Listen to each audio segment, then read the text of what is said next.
We have returned. Ladies and gentlemen, welcome back to the Low Budget LCS. My name is LaChance, and I am joined tonight, of course, by Vega.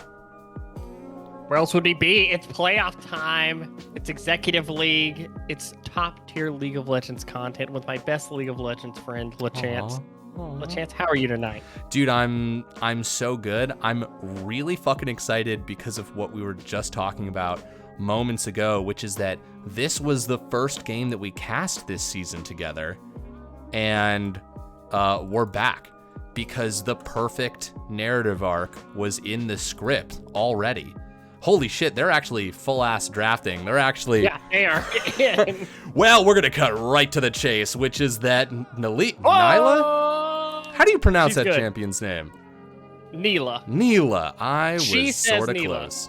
She says Neela. Okay. I am confident in that pronunciation. I will say early, when we watched these teams play early in the season, it was very much about Griddy for God attacking bot lane, getting a lead, but then the mid lane lead spilling over.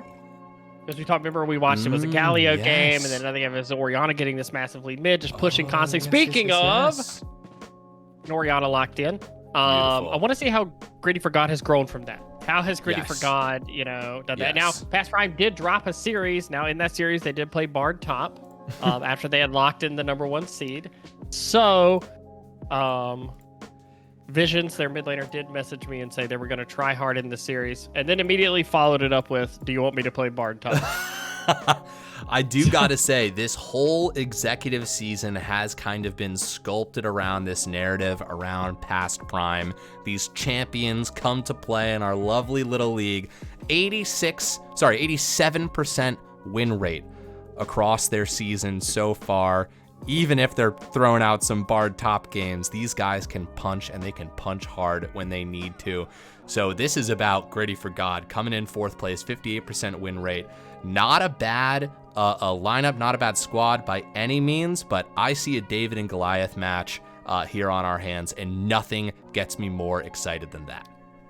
Yeah, and I think Griddy for God really, plays by their namesake. Their top laner, Griddy for God, for real, is the sword player. We a lot of times we describe players as shield, swords, and spears. I would say that he is the spear. He all in, wants to fight all the time. First game we watched them play against Past Prime, he played the Eclipse Illaoi, I believe. Okay. And it was the game where we had the Fiora versus the Illaoi top lane that was non-stop trading. Speaking of, we do get a Fiora here, but I do think that that's kind of how Griddy for God plays. They've got a stable bot lane, a pretty stable mid lane, and a really good jungler, but their top laner really is the catalyst for their success. Just for all the fun folks at home, I had the logos on the wrong side, so just kind of twist it around in your head. Griddy for God is on blue side, which means I'm gonna check the other scene to make sure I didn't fuck that up too. I didn't fuck that up. I did it right. Thank you, Loki. You must be mere seconds away from my realization with the slight delay. Perfect realizations. An Illaoi ban. I do not want the Fiora Illaoi run back from last time. Do see Briar hitting the chopping block of this. Edgeril Ashe removed. All the safe ADCs. We saw the first time they played Griddy for God really attacked the bot lane a ton. A lot of ganks that way. And so not surprised to see them ban out some of the safe ADCs to make it hard to, keep your bot lane from being attacked down there. They want to punish them. Yeah, and Neela right now probably one of the best ADCs in the game. It gets kills, can run away with the game extremely fast. So we'll see how that plays out and what they choose to play into it. We do see Past Prime have a 4th thing here. And I'm going to give you my copy pasta now, okay? Okay, I'm excited. Okay, let me see here. When I was young, I loved WWE. Isn't it funny that now, as an adult, it is who I must. WrestleMania. Oh my God. I gotta say, I have actually been watching the actual WrestleMania for the first time ever. Or what is it? Monday Night Raw? Is that the thing? It's on Hulu. Yeah. It's on Hulu now? It's on Hulu. I'm pretty sure.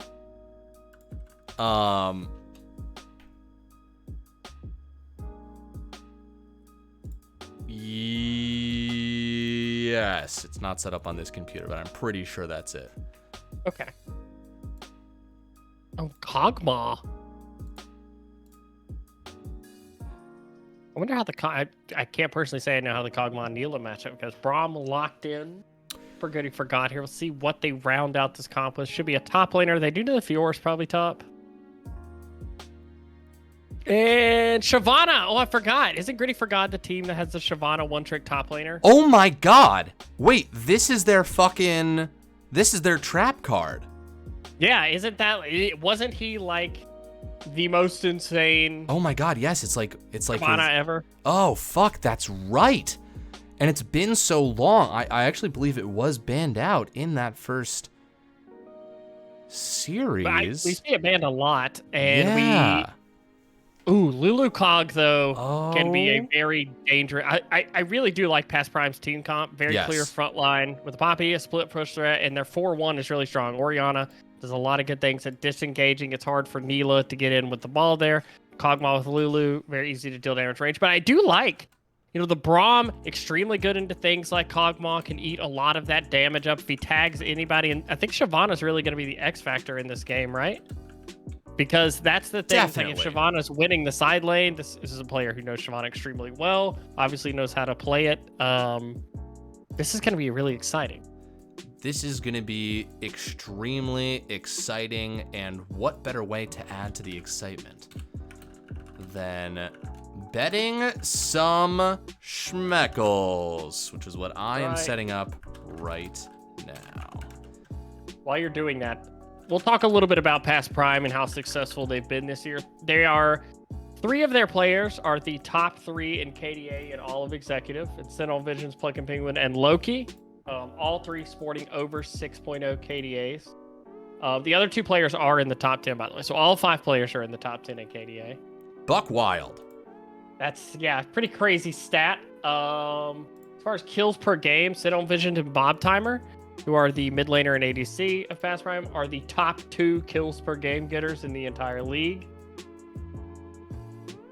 And gold per minute, Bob Timer, the ADC, is number 1 in that. Now, all those stats are great, but as we all know, the game's 0-0 right now. It's playoffs, right? It doesn't matter what you did in the regular season. It just matters what you do now. 100%, absolutely. And you know what stat we don't track but matters most of all? That's right. It's heart. Who's got more heart coming into this game? All right. There's also, and we'll see, this is just something that's worth mentioning, is that sometimes you blast your way through the regular season and there's not a place to grow into, right? You don't necessarily get it's not that you become less vigilant. It's just that there's no one pushing you further and further. And if there's one thing I know, listen, there was some communication in the ticket for scheduling this game where we were trying to identify, Past Prime had to pick which side they were going to be because they were first seed. And Griddy for God said, yeah, just let us know. We've got drafts prepared for both sides. So they're ready for every possible outcome here.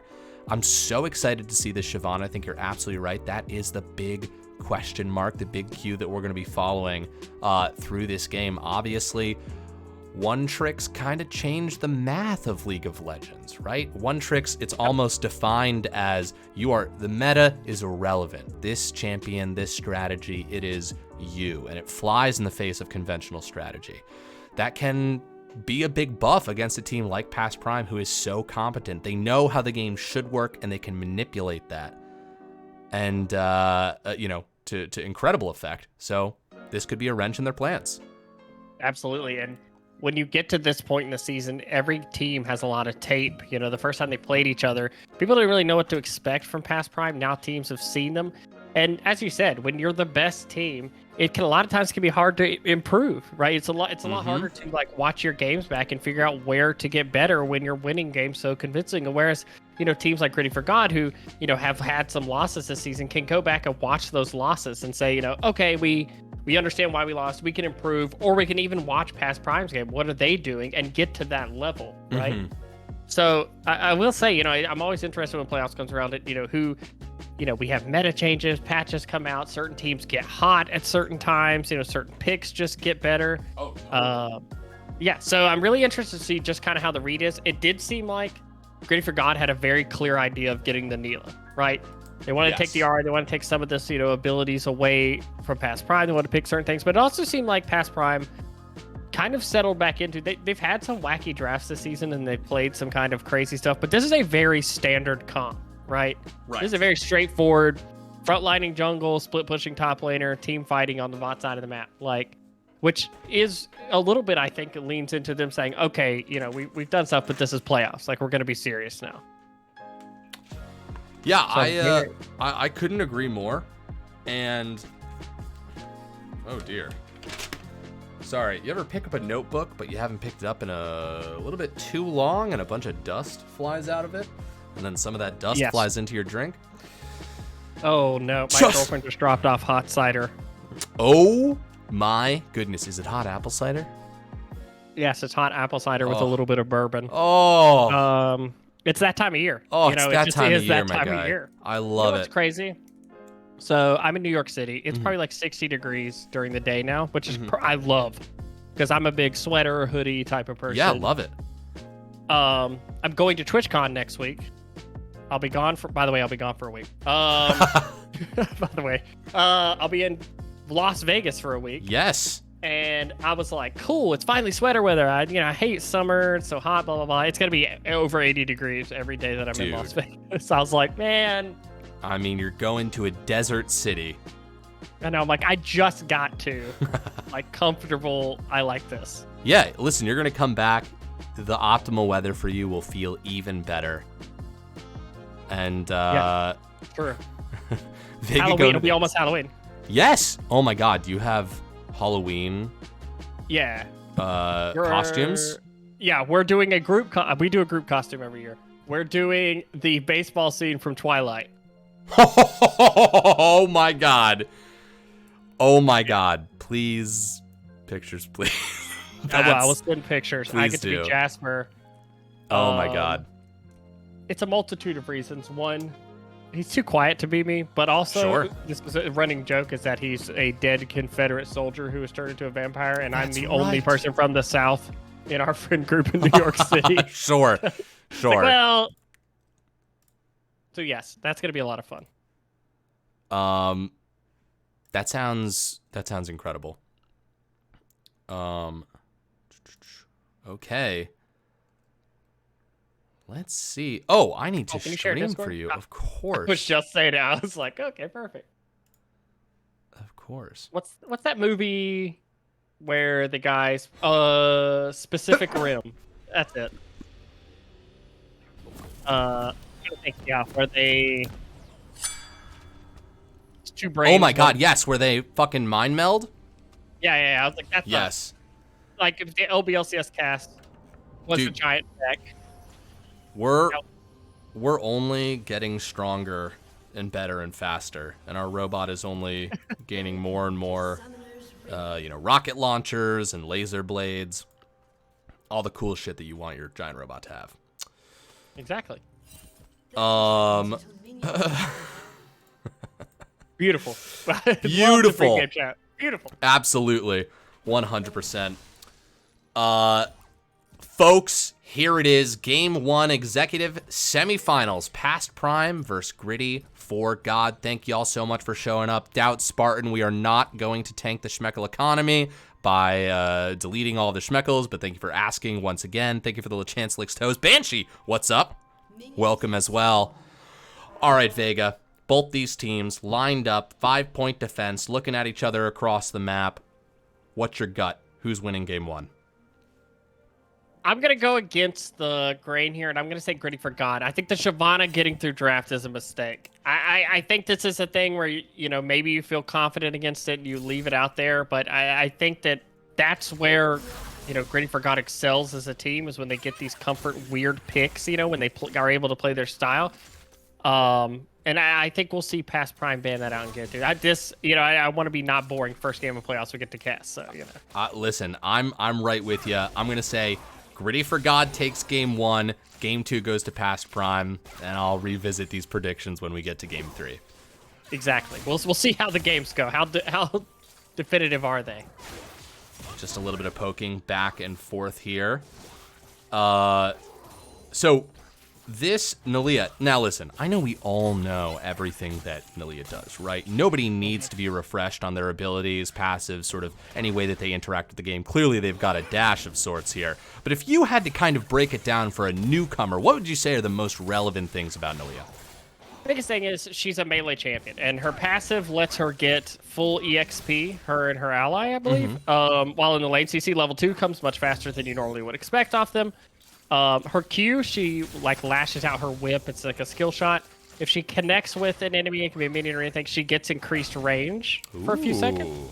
Her W stops, I believe, projectiles from hitting her, and if she passes through an ally, passes it on to them. And I think it gives reduced magic damage. And her E is a dash, kind of like Samira's, except she can dash through allies. Interesting. So actually, we'll probably be able to close that gap onto Kog'Maw quite easily.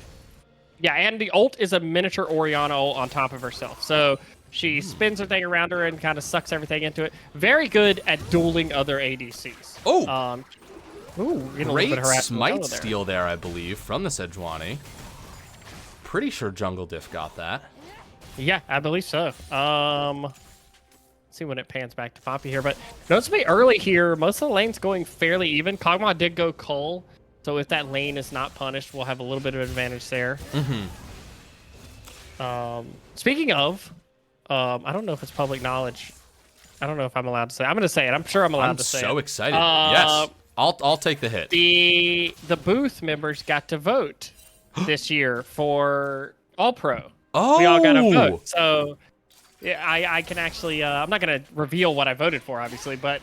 You know, I can say that, yeah, we got to vote, so it's very exciting, you know, some of the players that are in the playoffs for executive, getting to look at them. Ooh, absolutely. A media vote. Oh, good trading here. I mean, Griddy for God's got a nice health lead in this lane. Yeah, this early part has just been, okay, hold on, here we go. The engaged Leah going to come in, get onto Bob Timer. Bob Timer isolated from Loki right there. Health bar going quite low. They want to feed that kill to their ADC, and first blood goes to Griddy for God. It's all coming together, Vega, just like we wrote it. Yeah, and I'll say Braum is a champion that can be extremely annoying as a ADC that doesn't have a dash or anything like that. If he gets any auto attack on you, or even, you know, just clips you with the Q, immediately Neela can go in, start stacking that on you, get that free stun, and even though you get the cleanse from Bob Timer, was smart enough to realize even if you flash, both the enemy laners have flash, and they're going to be able to get you afterwards. So early kill down there in bot lane, Neela punishing the Kog'Maw, and that really does need to happen. You don't want to let Kog'Maw free scale. No.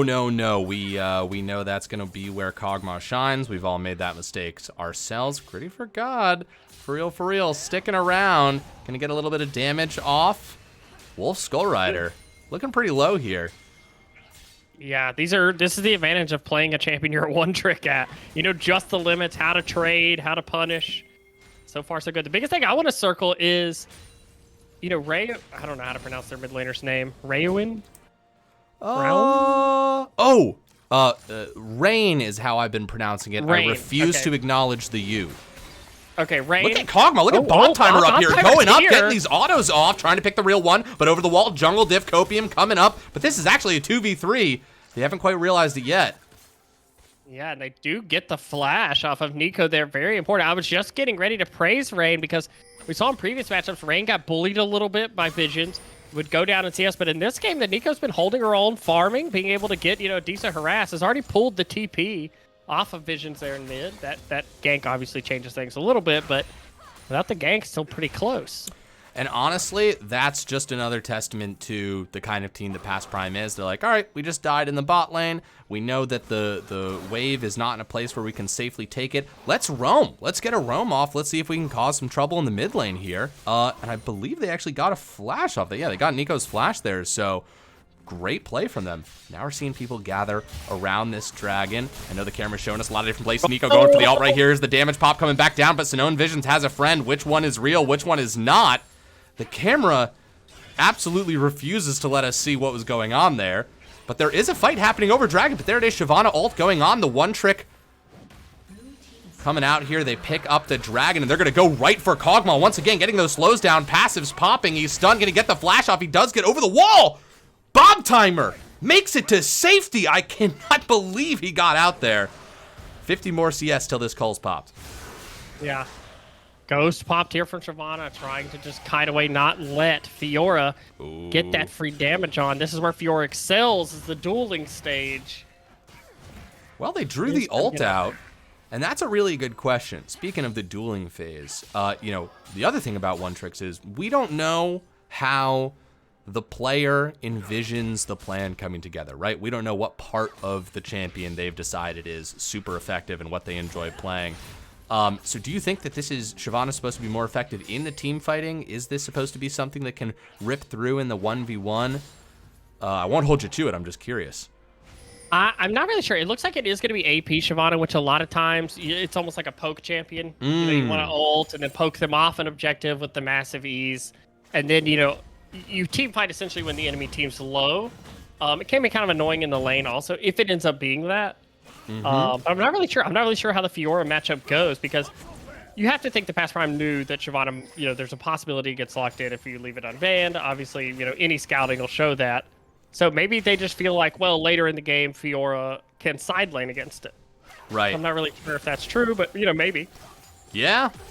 No, who knows? We'll see. I mean, we'll see how it comes together.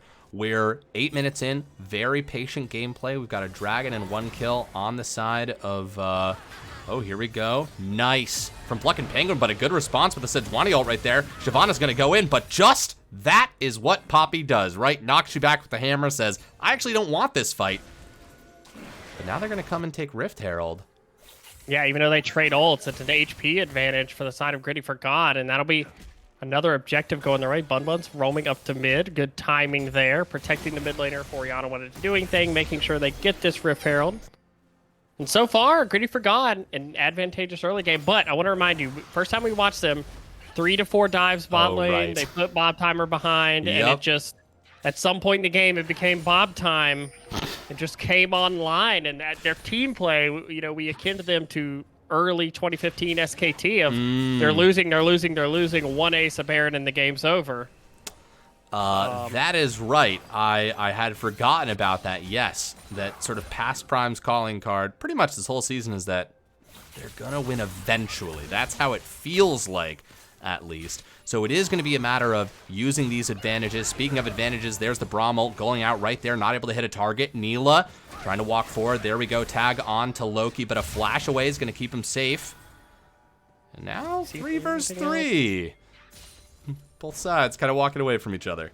Yeah, they do get Lulu's flash, which is important. Does still have the ult, but at least, you know, they didn't trade any summoners themselves for that play. They do get the flash off Lulu for the Braum ult, which means Braum ult will be back up before Lulu flashes. They may be able to look at a follow-up play there, and it's only a minute and a half on the dragon, which means Lulu will not have flash for that pivotal second dragon. Yeah, absolutely. You get the summoner spell. That's the win. Good dodge there from Griddy for God. Gosh, the damage. The Orianna ult. Rain looking quite low with Sinone Visions. Trying to get it with the Q. Very nice from that Orianna. Yeah, Visions. Cream of the crop when it comes to mid laners and executive. Always looking to punish on these control mages. And Orianna is a person you want to have gold. Oh, we might have a fight down here. Yeah, diving back. It's going to be a 2v3. Plucking Penguin coming around, but Jungle Diff here as well. Sejuani ult could be in the picture. Let's see. Onto the Braum with the headbutt, though. No slows just yet. That's going to be Neela coming in with their ult. A massive Lulu ult getting the knock up. A teleport coming down as well. Another teleport being matched by Past Prime. No targets just yet. One lands onto Bob Timer. Bob Timer gets taken down. Plucking Penguin slams Neela into the wall right there. Gets taken down as well. Now it's Unknown Vision. Full health. Holy shit. That's a lot of damage happening quite quickly right there. Let's see as this fight continues to play out in the top lane. That's going to be Fiora ult going on to Shyvana. Griddy for God on the run, trying to keep that last mark away from the Fiora. The back and forth, I think that was just one kill, but fights breaking out all over the map. Yeah, I do worry right now because Kog'Maw is 0-2, has been shoved off a little bit of farm in the spot lane. When these fights are happening, Kog'Maw, unfortunately, is the recipient of a lot of these deaths. And Kog'Maw's a champion that is very reliant on getting to items, but they do get the trade back kill. We do see Visions with a very comfortable lead. Now, we do see Wolf Skull Rider now, when the ultimate is up, being able to push the Shyvana a little bit into basing, a little bit of CS lead now as Fiora scales. Looks like I can't really tell exactly where Shyvana's going, but it doesn't look like AP. I'm comfortable saying it's not AP now. Sure. Jungle Div Copium gonna go in on the Kog'Maw. Do they have the support though? Neela in the picture. Braum running down as well, but these auto attacks, you're just sort of getting a little bit of taste, you know? Yeah, Lulu Cog. He gets sped up, he's hitting you, you get slowed, he's dealing damage. It can be very annoying to deal with. This dragon looks like it is going to be fought over. Absolutely. Bun up here in the front line with the Sejuani. Plucking Penguin right next to the dragon. Rain coming around the corner as well, trying to get a big Nico ult off. Here it comes down. Red team's going to get that dragon. The fight's going to pop off. Braum ult being used, but a massive Orianna ult's going to catch 3 targets. Plucking Penguin taken out of the picture right here. A lot of low health bars on the side of Griddy for God. It's going to be a 1-for-1. They're going to run away, but a teleport might cut them off. Rain in trouble here. It's Wolf Skull Rider coming in. There it is. Procs exactly where you want them. Parrying, getting everything they need, but can they get that kill? That's a double kill. Will they go under the tower? Yes, they will. That's going to be a Neela ult, but a flash away. Oh my God! They did it! The outplay of the game so far. That's what Neela needed. Yeah, because that looked like it was going to go so bad for them. This looked like it would be Past Prime cleaning up. But that's the TP out of Fiora. That's going to be pressure on top lane. Griddy for God did not TP down. He's getting so many plates up here. Plus they secure, they don't get secure the dragon. Past Prime does secure the dragon, but they do pick up a few kills. And Neela now 3-1. I mean, here's the other thing. This is like final boss energy from Past Prime, which is these are some great plays coming from Griddy for God. They barely have a gold lead. This is with them having a really, really, really solid game so far, but it's still not enough to pull away. And you get the sense that even if there's one slip up, things will start going sideways fast. Yeah, and I've said it before, and I'll say it again, and I love Rain. I think Rain's a very good mid laner, but I think Unknown Visions is probably the most single dominant player in LBLCS at a position. I mean, the Orianna ult in that fight was no less than 4 people. Dude. It feels like constantly when you're watching, I mean, we're seeing a person with Lost Chapter and Tier, and it feels like they're on 6 items dealing damage. Absolutely. Yeah, I mean, the ball control is incredible. The fight awareness, Rain coming out of, oh my God, right, of course. Sorry, fooling me as well. Good Braum shield. Gonna drop the ult, not quite hit anyone just yet, but the passive does attach onto Bob Timer. Neela's gonna dive in right here. Loki getting the ult off, but more fights breaking up in the top side of the map. Wolf Skull Rider against the Shyvana. Plucking Penguin is in the neighborhood, but that pop, the ult misses from Griddy for God right there. They need to get some sort of slow on this. Sejuani ult misses, but it does slow Plucking Penguin down. That's a lot of damage, but in the exact same place, we see the Poppy ult again, and Plucking Penguin gets to safety. Dude, Neela's thinking about it. They're fixing dive here. Q doesn't connect, though. There's the polymorph. There's the ult coming out. A little bit of panic coming through. Can they do it? Can they get the kill? That's some damage coming out right there, but you need some more auto attack, and Bot Timer's still alive. Oh, gets taken down at the end of the day, and so too does the tower. 2 for 2 across the map. Oh my God, Griddy for God killed Fiora. Yeah, that great play top lane there. They get the kill top. They're going to get that top tower. They get the bot tower. Pressure on mid. Right now, Griddy for God playing the map extremely well. Oh, and Orianna ult would be pretty devastating right here, but the return going against Unknown Vision, forcing a flash away. Rain, oh, we gotta be lucky to get out of this. Great flash, a teleport coming through. They see Unknown Vision as a target, but they don't want to run into a jungle with very little vision right now, at least in that part. Nice Herald drop too. Yeah, I mean, this is great. This might be a mid tower also. I'm not sure. Not quite, but it's going to get low. Great play by their Rain to get the E onto both Poppy and the Orianna, kind of stunting that aggression, turning it around with the ult. Sinnoh Vision wisely, with that shutdown, backing out, saying it's not worth it. You know, it's not worth giving over this extra gold to try and trade kills. But right now, oh, here we go. 1v1 up here in the top lane. Look at the damage coming out from Shyvana. Wolfskull Rider on the run right here. A parry, but it's not enough. Griddy for God, the one trick, gets it on the Shyvana. We see the mastery come out. I don't think Shyvana's long for the world in this series. No. Definitely not. We talked about it in the pregame. I just feel like Shyvana's just that X factor that, you know, even if you're a really good player and a good team, if you're just, I mean, who are you scrimming against that's playing this? I mean, right. You're not getting practice against the champion, which is where some of these picks, you know, if anybody who watched the play-in series, you know, for Worlds the other night, it's just like playing Garen top. You just don't see teams playing these types of things all the time, so you're just not practiced against it. And Shyvana, very well, with the Bork first. The Leashing Leer. I'm curious as to where this is going, but... Oh, some damage coming out of Orianna here. I gotta say also, fight might be breaking out right here. The Q does connect everything onto Bob Timer. They know they've got a target. They need to take him out, and now they can... But look at the Orianna ult Sinnoh Visions! Absolutely insane! Rain gets taken out of the fight, and Neela dives into the back line. A little bit of an Ori ult herself. Plucking Penguin going quite low. One more auto should do it, but it's Wolfskull Rider back for vengeance, and now... Griddy for God just has to run, even under tower. Absolutely brutal? Yes, it is. 2 tower shots. Wolfskull Rider still alive. That's going to be a 3 for 2. They're on the dragon. Oh, shit. They absolutely are. Past Prime coming down, trying to punish this. What is the smite at right now? You gotta go. You gotta get it done. Blue team does get it. Now they're going to turn onto Wolfskull Rider. Griddy for God still here. Got the damage to teleport coming back to these fights. They never end. Shyvana taken out of the fight. Sinnoh Vision absolutely insane. Oh, Rain really thinking about it right there. Is going to land some CC, but the flash forward from Wolfskull Rider. These autos coming out. Going for a little bit of a tricky play here.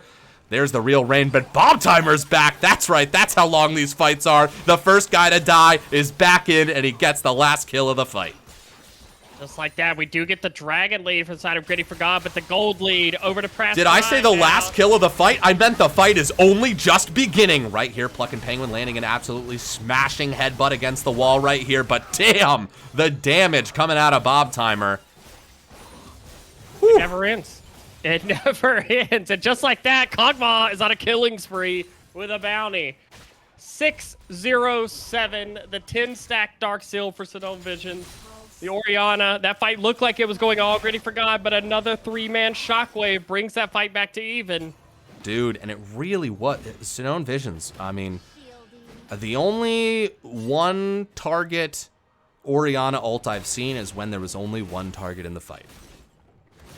Yeah, I just, much like the Shyvana, I don't feel like Sinnoh Visions is somebody you want to give Orianna. Very good in the meta right now, and giving a player who clearly very comfortable on the champion that already full stack tier and item, already finished the Ludens, the boots, the 10-stack Dark Seal. This Orianna is going to hurt a lot and is ticking up to a near 70 CS lead right now. Absolutely wild. The real thing that we see come out of that fight, of course, is the gold swings back in favor of Past Prime. And that's a scary place for the gold to be. They've got 2 dragons, but I don't know that that evens everything out just yet. Plucking Penguin coming around, gets the smite. Holy shit. That mother Plucking Penguin. Paying back for the earlier blue. Now we've seen a trade of those blue buffs. One good thing right here is the Shyvana is still very strong. Oh, we might get a pick here. Yeah, that's going to be...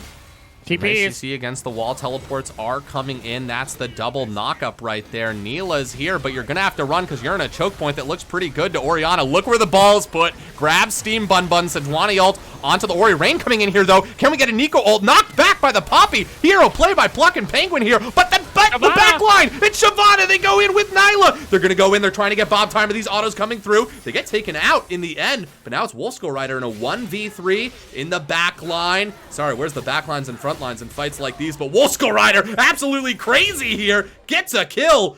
Griddy for God coming down. So is the Neela. This seems almost certainly like Okay, yes, of course. You never know. But the It's fight's not done because it's never done. Here we go, Neela and Sinone Visions. Look at the damage. It's just a 1v2 right here. What can Visions do? All right, they're going to back away. Finally, the fight probably will end. Are there any teleports left up by any chance? There are some. Jesus, these guys. Yeah, the power of Braum Neela. It looks like that choke's going to be an absolute wash. The Past Prime's going to win the fight, but the invulnerability, the Braum shield enough to, they don't get quite low enough to die there. And great collapses by Rain, Griddy for God, and Jungle Diff. They're able to turn that fight around. The Poppy gets bursted out. Once Poppy's gone, there's not really another frontliner in the comp, right? You have Fiora, who makes like some pseudo-tank stuff with her riposte. But outside of that, there's not really anyone who could just tank abilities, and Neela runs wild in the fight. Now 8-3 and 5, getting close to 3 items there. This Neela is a big danger. It absolutely is. Oh, who gets the steal? It's the Kog'Maw. Beautiful. This... Oh my god, Sinone Visions alone. But never not a threat. Lulu coming here to back up their mid laner. 42 seconds left on this next dragon. Coming up, a good flash from Sinone Visions. That's a really important summoner spell out of play. Ooh, they're gonna miss. Okay, they do get this ward here in this central brush. Notably, flash on the Nico. No flash on Ori. Provide no flash on Kog'Maw either. A lot of angles there. Oh, they're going to go for it. Let's see. Can they get Pluck and Penguin? Do they have the damage? But the real question is, are they just lining themselves up for an Orianna ult? Neela in the back line going for Loki right there, trying to take him out. But Bob Timer totally fine. There it is. A two-man Orianna ult. The Braum ult going off as well. Loki getting back in the W's. Sorry, the auto attacks coming out from Bob Timer. Absolutely massive. Just time and time again. Don't know how Neela's going to get out of there. They are going to go down in the end, and this could be chaos for Griddy for God. Pluck and Penguin chasing Rain down. This dragon not even on the menu anymore. Griddy for God maybe going for an assassination attempt onto Bob Timer, but it's everybody just going to try and do some poking, cause some trouble on the side. But Griddy for God is not giving up yet. No Orianna ult. Already been used. Wolf Skull Rider taking some damage right here. No ult yet used from Shyvana, but look at that. The damage coming through. Another target taken down. Griddy for God using Shyvana's ult just to get to safety as Nico is cut down even through the ult, and Past Prime are going to pick up their second Drake of the game. Yeah, Past Prime doesn't fall for the same mistake as earlier. They see the engage. They're calm about it. They don't overchase. They kite back, let the Oriole pull them in, and shout out to Pluck and Penguin. He ejects Rain from the fight in the middle, and all of a sudden you don't have that advantage. There's no Nico. There's no secondary damage source in the fight. And now this could be a Baron. Shyvana on bot side, no teleport. Absolutely, yeah. This is just going to be, I mean, oh, it's Sinone Visions. There's the ult again. I mean, what is the timer on that? That is a very large Orianna. It's a massive Orianna. That was a huge play for Past Prime. And I think we're seeing Griddy for God extremely excited that this game was going so well, funneling into that team fight. And honestly, continuing to look for angles and almost finding some. But the team fighting of Past Prime is just so tight. It's crazy. Yeah, they're very together right now. We see Shyvana forced to ult to try and get away here. Should be able to get out with the Afterburner, I believe. See how much Past Prime can do with this Baron. We've touted them all season as being a team that abuses Baron almost the best of any team in Executive. Here we go. Ooh, good trade there. Yeah, that's a lot of damage. Is it a trade or is this an all-out fight? There it is, the Fiora ult going off right there. Nice. Wolf Skull Rider getting around Pluck and Penguin here. Gonna go for the slam. Yep, against the wall. There's the kill. A teleport coming through. If they can pick up a kill here, it could be okay. They're trying to go for it, but Pluck and Penguin just so tanky, and you have to respond to the push in the mid lane. Past Prime exhibiting map awareness that, I mean, this is how you win games. Exactly. They're saying just back off bot, play safe, don't try to outplay them. We're winning the mid lane right now, and oh my god, that's going to be inhibitor broken, but bot lane. Yep, that's the ult, that's the kill, but you're going to trade middle inhib for that. I don't think that's a trade that was made by choice. No, I don't hate them actually getting, going for the kill in bot lane at that point, because, at that point, you probably lose the inhib regardless. You should try to get some money back on yourself just to make it worthwhile, but yeah, you can see Griddy for God kind of desperate to make a play there. They hope to make a quick play bot lane and be able to get back, but unfortunately, really well played. Another Fiora ult going in, but Wolf Skull Rider may have bit off more than they could chew. There's some health coming back. But Vamira gets the kill, 10, 4, and 3. This is a great Neela game, still a huge threat. And that's the thing is, yeah, gold is swung back and forth a bunch of times, but the question is, who can execute their team fight plan better? Who can get these massive game-changing ults off in the correct moments in the team fights? And then who can capitalize on whatever the team fight ends up being, right? If you kill people, that's all good and well, but objectives are what win games. Yeah, 100%. And usually my rule is less than 5K, depending on who it's on. Yeah, team fight can still go either way, really. It's not enough gold to where, you know, it's 100% one team fight if a team gets the correct thing, right? Because you split that between 5 people, it's only 1,000 gold apiece. And right now, it's right around 4K, which means it's a manageable place. You have 10 kills on your Neela, the person you want that gold on. Oh, nothing worse than losing a scuttle. Oh, no, they got the scuttle, but they might pay for it. How quick is this Shyvana? Griddy for God. Getting back to the tower. Holy shit. They got the scuttle and they got out. They don't call her E or her W afterburner for nothing. She is out of there. Pluck and Penguin is looking, trying to find there, but Griddy for God did put pressure on the top lane here. Good job. Looks like they will lose this bot tower, but I think you're ultimately fine with that. The Baron resulted in an inhibitor down, but the mid lane inhibitor is probably the most manageable, right? Yeah. That's one that's easy to push out and go to an objective, either Dragon or Bear, whichever one you play on. The real key is they can't give up too much in this bot lane. In the meantime, Dragon's 1 minute away. I think they're losing at least one more tower. Certainly seems like it. Uh-oh. Vision's playing out of vision right there so well. Just playing on the edge of that cone. Vision's playing good vision. Absolutely. Griddy for God taking a lot of damage right there from Sinone Visions. Just the patient autos coming in, and look at that health bar drop. That's a kill right there. A good flash from Orianna, protecting themselves, dodging that Sejuani ult. Ori uses ult in response. I believe only grabs the Sejuani. Still acceptable losses right now. You might not get to Dragon, but you don't lose the game off of that pick. He says maybe caster cursing the whole situation. We'll see.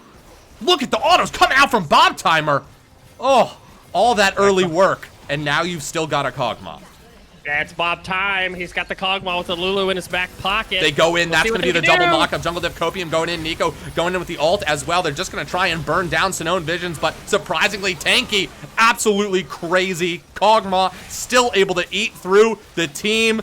And just as soon as I said it, it looks like they might actually be able to end off of this. Griddy for God back here. That's going to be the knock-up against the Nexus. The fight's going to go. That's a massive Neela ult right there, getting 3 members. Wolf Skull Rider is the next target, but Bob Timer totally untouched, getting these ults out. There it is. There's the passive. One more auto should do it, and it's Griddy for God. They might actually save the game right here. Loki going so low. Balulu's sneaky. There it is. Good flash to safety. Hey, they can pick up this Dragon. Yeah, not quite the ace, but that's huge. And we always remember Shyvana's passive. She gets bonuses when you get dragons. So getting dragons super important to a team that has Shyvana. Neela shows a little bit of why she's so strong right there, right? The invulnerability. You go in and you think, oh, Neela's, you know, she's going to get popped, she's going to get bursted. No, she goes invulnerable to auto attacks. Kog'Maw can't hit her. Orianna didn't have the ult up at the time to really burst her out. And she's able to just heal and hit. Now she has a Hex Drinker online. It's going to be a little bit harder to kill her. And most importantly, Sinone Vision's first death, the Medjai's drops significantly. That's a lot of lost damage. Yes, yes, yes, absolutely. Baron coming up very, very soon, 20 seconds. But even just by getting that one dragon, they turn the tides in a way that where, okay, they have to give up the next dragon. Hey, at least that's not soul point, you know? You just push everything back a little bit, buy yourself a little bit of time. Jungle Div Copium going in here onto Pluck and Penguin, but Loki's got their back. And of course, Bob Timer here in the choke point, ready to hit that W and just start raining down Hellfire. Vamira taking so much damage, not able to land anything on with the Braum ult. The Poppy ult getting charged up. Who's it going to hit? That's going to be Sejuani taken out, but Bob Timer is the target. There's Loki using the ult on Bob Timer, but can they get to the Kog'Maw? Just the kiting is so strong, they finally take Loki out at the very least, settling for that secondary prize. But Sinone Vision just on the other side of the wall, ready for violence. Yeah, they got to be careful. Fiora is in the bot lane with super minions right now. Does not have the teleport, so wouldn't be able to join this fight. They do get flash up by, which is important. Another fight. Yeah, they got to go for Vamira right there. Bob Timer, absolutely massive. Still getting taken out. The double kill for Nalia. That might be Baron. Baron is up right now, and they just lost their bot lane and jungler. Oh, it depends on how this goes down here. Wolf Skull Rider, if they get a kill underneath the tower, that's going to be huge. Oh, you got to get some health, buddy. Vamira comes back, yeah. Wow, look at that. I think Wolf Skull Rider just saved. Let's see. That's the Braum passive. One more tick would do it. The So real fast. teammate, Vision's getting him out. Seriously. Just lending a helping hand. Past Prime's gonna respawn. But that was big for Neela. Huge. And I wanted one big tech that's coming in this game. Sejuani has Anathema's Chains.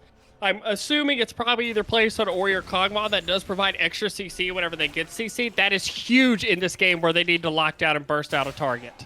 Dude, look at where Wolf Skull Rider is. He's fully behind enemy lines. They have no idea that he's there. This is super dangerous. This is real dangerous. Let's see. Is that back still going to be finished? Griddy for God. Uh-oh, they are outnumbered. Vamir is here. A teleport's coming in. They're going to try and even it up. They take out Wolf Skull Rider into the backline. Griddy for God still gets taken down, but they need to get rid of Bob Timer. Bob Timer, go. Oh, he's coming up next, but look at that Nico. Oh, hitting 3 targets right there. Still alive, taking a lot of time to be killed. So far, it's just a 1-for-1. Sorry, a 2-for-1. Rain almost going down in the end, but that's massive. Vega, are my eyes deceiving me? Are we starting to see Past Prime start to win and come even in these fights? Yeah, these team fights are very scary right now for Past Prime. The Neela is completely online. Oh, this is just a 3 versus 3 though. Sinone Visions, Loki, Pluckin' Penguin, some all-stars coming together. Neela's gonna have to do most of the work here when it comes to damage, and look at what's going on to Steam Bun Buns. That's just so much. Baron respawning health, which is what you want, but Neela getting into the backline. Can they get there's the cleanse? So much damage coming through onto Pluckin' Penguin. Pluckin' Penguin gets taken out, and they do it. Neela, Vamira coming in with hero play after hero play. It's 26-26. It is. Neela is having the game of her life right now. 15-5. 229 CS. Probably has another item in pocket at this point. These fights are insane, and, you know, unironically, a lot of extra gold's been funneled in with these double inhibs down.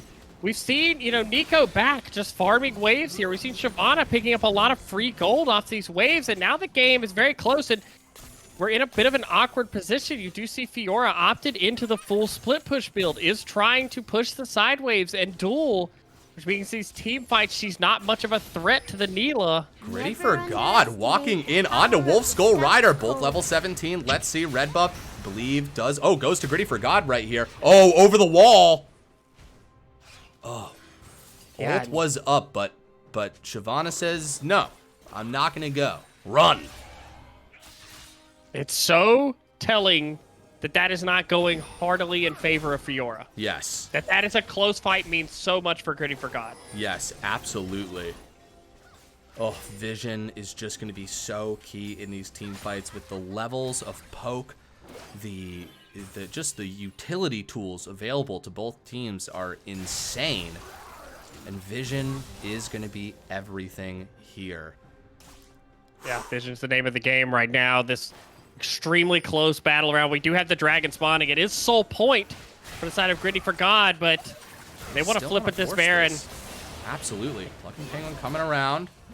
Throwing some Qs out. Nothing connects just yet. A little bit of a battle over these pink wards. A charge in onto Pluckin' Penguins. Known Visions gets tagged with the Sejuani ult, but I don't see the damage there just yet. That's Poppy. Oh my God! Who just gets popped there? That's the Sejuani who gets taken out. And here we go, 1v1 down here in the bot lane. Who wins this? Whoever wins this wins the game. Griddy for God pauses for 1 second. Who gets killed? The Fiora gets killed. Holy shit! Pluckin' Penguin on the run. Sinone Visions as well. And Vamira. Alive. Holy shit, Neela's alive. 2 for 2, cross map. 2 for 2. But Pluckin' Penguin is alive. A smite is up right now. There is a jungler alive on the map. This could mean a lot. We do see Wolf Skull Rider is moving around on the flank. You can't go into no vision. That's insane. That's some damage coming through. Neela looking to be dangerous. Griddy for God. Coming from behind. Full health, too. Oh, catches them all. Full vision. What can they do right here? Griddy for God gonna go in. But there's the Poppy gets punted. They pumped the Braum. They pumped the Braum. Absolutely still a lot of damage. And that's Pluckin' for Penguin. Get taken out. The dragon. They're gonna get the dragon. It's gonna be Soul. Teleport coming up, too. Holy moly, and all the inhibs are up. The map pressure is gone. Their jungler's down for 45 seconds. They're 5 alive. Holy shit, they can go for this Baron. This is exactly what Griddy for God needs. Shyvana still has teleport as well, gets to back, gets to pick up some more item components, and they're just gonna start burning through this. I don't know how fast this is gonna be. This Baron fight could be everything. Oriana's got it. Are they gonna go for it? Blue team gets it. That's Baron. But over the wall, jungle dip. Look at those autos from Bob Timer. They're really thinking about it. Oh, Griddy for God goes for it. Senown Vision is the target. He thinks he can isolate him. There's a little bit of a slow. There are the autos, and that's it. That's the shutdown for Shyvana. Taking Ori out, but the fight is not done. Bob Timer, a little bit cut off right there. A flash over the wall, really good. Got to get these autos in, but you also got to get to safety. And the damage coming from Griddy for God. I do not even understand this Shyvana tech, but it is masterful, and it is dangerous. Loki barely making it out alive. Incredible. It literally does not end. Wolf Skull Rider says, I will take out these inhibs at the very least. Lamira in a 1v2. Uh-oh. Oh, no. Uh-oh, they're going to have to go in. There's legit no other place for them to go. Okay, a little bit of a shield. Going to go back in, trying to get that damage. Flashes forward. Gets plucking Penguin. So good right there. Will get taken down in the end. That's 1,000 gold onto the Fiora. Can they do this without Neela? How much gold is that gone? That's 18,000 gold off the map. Oh, Shyvana's got close to that. I think you handshake right now and say we need to wait. I mean, that's going to be your 6-item Neela up at this point. The Bloodthirster is finished. You have the Soul now, which is very good in this comp. Shyvana very much wants it. Nico very much. Even, you know, your Neela. Popping the ult and being able to run people down is very important. Oh, they're sending a twosome down here to handle Griddy for God. Let's see, turns the corner, finds him. The fight's going to go off. The question is, can Senown Vision get the shield on him enough? That's 2 ults being used onto him. Unstoppable over the wall. Incredible. Ooh, Wolf Skull Rider's going to have that jump up in a second. This game has been a real tongue twister. Back-to-back-to-back fights. Incredible teams. Just no matter how this game ends, this has been such a good game. This is insane. And yeah, the Shyvana build, I mean, on paper, if you had asked me to make a Shyvana build, this probably wouldn't be the one I came up with, but how could you argue with the results? It's like a Caesar salad. You know, I can't say I love the ingredients, but I can't argue with the results. Oh, when it comes together, this is the perfect taste. Jungle Diff gonna grab this blue buff right here. All right, so what's the next? Both, you know, Elder and Baron are gonna be on pretty similar timers. I can't imagine either of these teams would want to give up Elder. No, we're within 1,000 gold. I feel like Elder is going to be the higher priority one. That's probably where we're going to see the fight come out. Yeah. Notably, Ori did die in that last fight again. So we've reset now the Morello back down to 10 stacks for a second time. 10, 2, and 15 on the Oriana. Listen, absolutely insane. The dude, am I wrong, said it best. Whoa. Well said and too true. Also, Sammy, thank you so much for the Prime sub. Appreciate the fuck out of you, man. Okay, both these teams are just taking a breath because, honestly, I think we can all feel it that these are the ending moves here. However these fights play out, this could be it. Any fight could end the game. Even a pick could send things sideways. Shyvana's backing right now, still has teleport up. Are they really going to wait for 2 minutes to fight? They might. You do see GA now on Kog'Maw, the Mikhail's on Lulu. Getting a pick now for Griddy for God will be hard. You know, those will be champions. There is no Zhonya's on the Oriana, so no Vision's trusting in the hands to not get hit by skill shots. And frankly, I can't argue with it because least deaths in the game with highest kill participation, I believe. Oh, ignore that, please. Just, yep. Okay. Well, it's no spoiler. We yeah. We don't know. Whoever wins the next fight and whatever these major objectives is, pretty much probably wins the game. Yeah. Yeah, that certainly seems like it. I mean, these the timers, if you're taking 3 minutes into account, I think that syncs up. Yeah. The time it would take, you got to do the math of the time it would take you to run from one of the objectives to the base. Pretend you don't know how that bug works though, if you don't mind. Yeah. Brandon Logan, honestly, just classic LCS production. So true. Griddy for God. Wolf Skull Rider. Let's see. How's this 1v1 going to go? Here it is. It starts off the ult being dropped by Fiora, trying to get all those procs, getting absolutely excellent angles, but Shyvana putting out a lot of damage, and they actually get it, having to ult out, but the rest of the team is coming as well. Pluck and Penguin coming too. Are we going to get a Poppy ult? Yes, we are, and it's going to save Fiora for a moment, but Neela coming around, but the stun from Pluck and Penguin is absolutely massive. Does it save Fiora? No, but still. Fiora will not be up for Elder. Look at the mid lane. But I love this play. They're not going to give him a chance to set up easily there, but this is so dangerous. There's 2 in base. Absolutely. Now it's a 3v3. Could be a 3v4 when Sinone Vision shows up. They've got to clear minions. 20 seconds on the clock. This is great map movement from Past Prime. They're getting good angles right here. They're saving that scrying orb. Poking with abilities alone. Sorry, checking with abilities alone right here. Bob Timer in a bush. Elder Dragon has spawned. Griddy for God trying to keep this mid wave out here, trying to keep someone honest in this mid lane. Flank, complete pressure. Sejuani coming around here. He's going to turn the corner. He's going to find the whole team, but he says Sinone Vision. That's the target. Griddy for God going to ult forward as well. Let's see Neela not in it yet. That's a massive Nico ult. That's a 4-man Nico ult. Pluck and Penguin getting pushed off right there. Kog'Maw is going to be resurrecting, but they've split Past Prime up successfully, and a massive team fight win for Griddy for God. 3-0 as they push down the mid lane.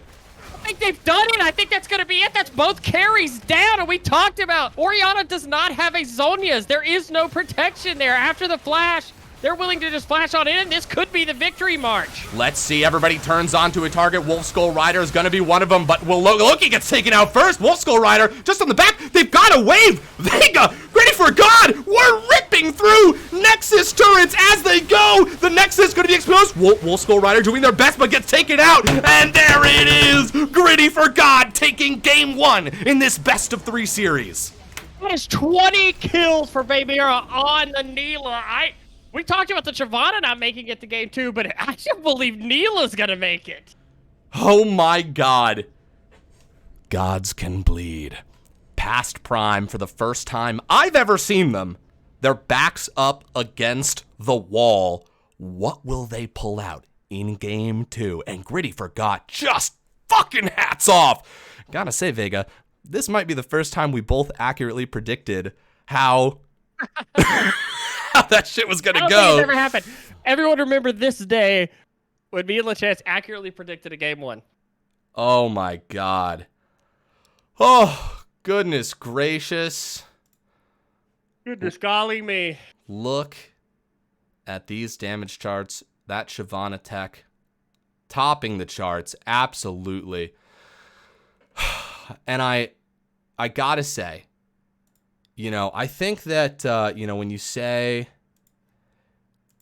like one trick, right? That has the idea that that's it. You've got one trick. There's nothing else. But no, I think this is how one trick should be used in series. They slip up in draft. You can get one through. You can get one over on them. You get that win and you say, hey, listen, either that eats up a ban or you try and figure out a way to handle it. But either way, Griddy for God have bought themselves some breathing room right here. This draft is going to be pretty wild. Yeah, I'm really interested to see where the game 2 goes because we did see the Udyr ban. We saw the Briar ban coming on game 1. I wonder where that shifts. I expect we might see Past Prime go to the blue side. I'm not sure if they play the Neela themselves. What a game. Holy moly. I mean, it speaks a lot to, I mean, Griddy for God, absolutely outstanding game, but it speaks a lot also to how much credit we give, you know, Past Prime, that even in some of those situations where it looked dire, you know, they were still in the game. They were still very much like team fighting close. Seriously. Cool. Yeah, it just...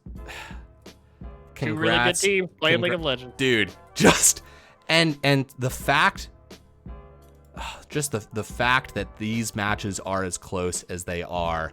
These are two real ass contenders.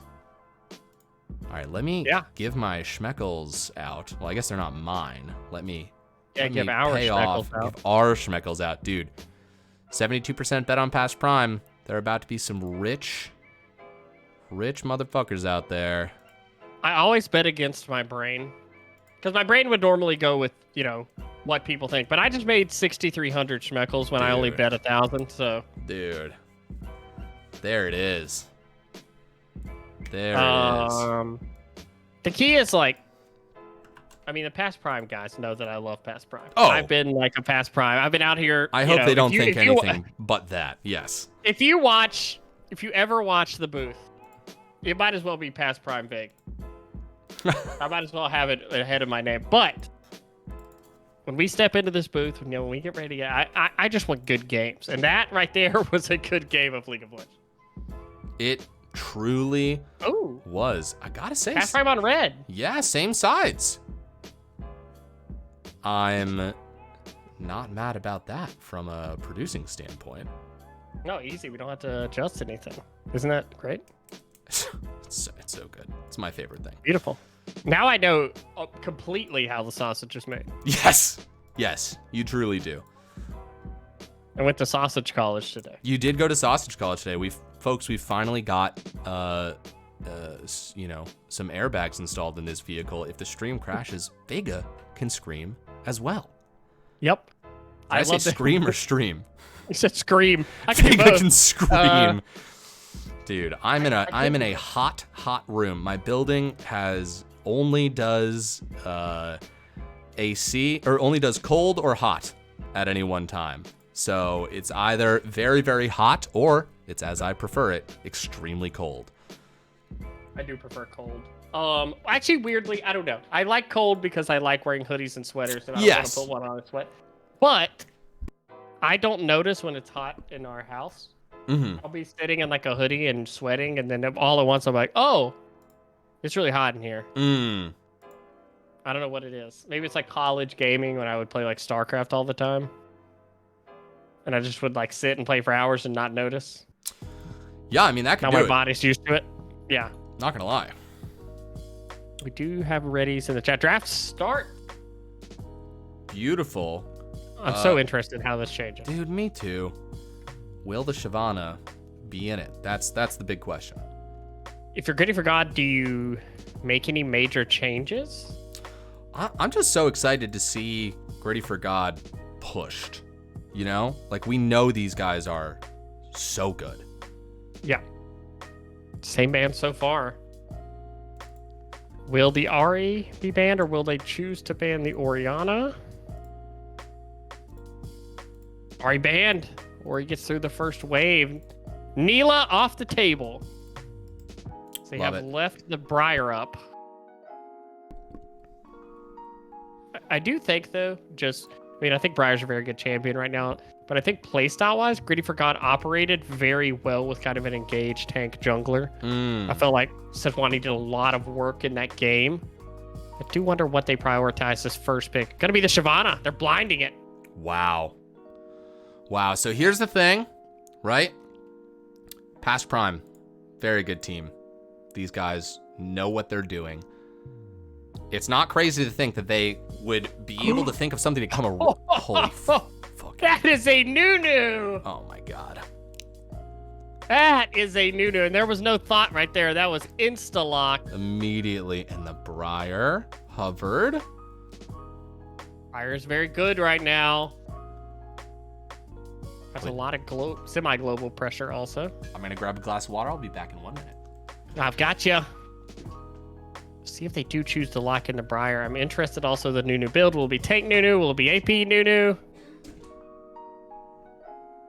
You lock the Briar in here. Briar, very good champion. Duels very well. Extremely annoying ganking. Has some semi-global pressure also.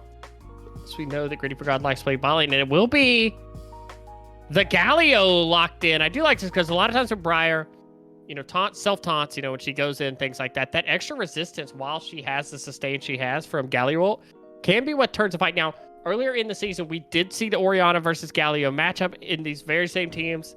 Sinome Visions very much pushed that matchup to the limit. Galio had a rough time in the laning phase. We'll have to see what they pair up with Galio. But right now, they've got a lot of semi-global pressure, which is really good. Briar and Galio both can join fights from off-screen. Braum locked in from Past Prime. So they're not going to give the Braum back over to them. I think that's a good idea. I want to see what are the tier 2 bans here. What do they choose to take away? Bot lane already removed from last game for Griddy for God. Different mid and jungle. So we'll see what the bans choose to be for Past Prime here. Would expect to see perhaps an Ashe. Oh, welcome back. Thank Ooh, you. a Twitch ban. Ooh. See, they ban the Twitch. I would be surprised if there's not some kind of Ashe ban, but maybe that's a little bit too low damage. Maybe they're not worried about it.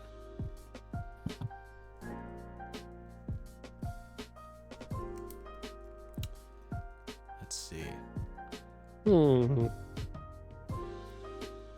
They need another support to set up Galio, but there's lots of choices for that, so banning it doesn't necessarily stop that from happening. The Braum's good into that. Braum denies a lot of aggression.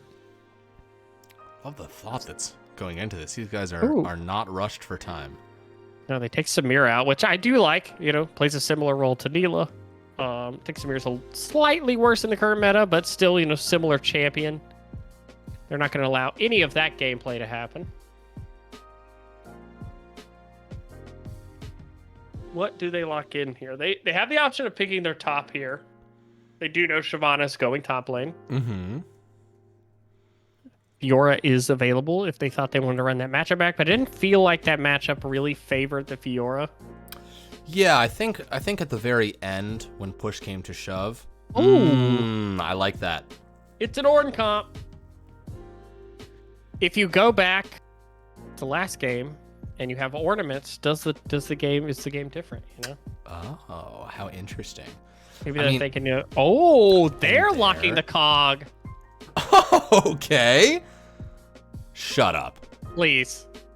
Shut up. Please.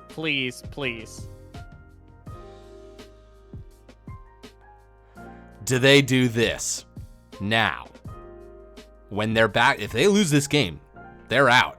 Is this the Uzi Eye moment? Backs against the wall, driving from the hospital to lock in Vayne in game 2. Get it? It's a Vayne. Holy fucking shit.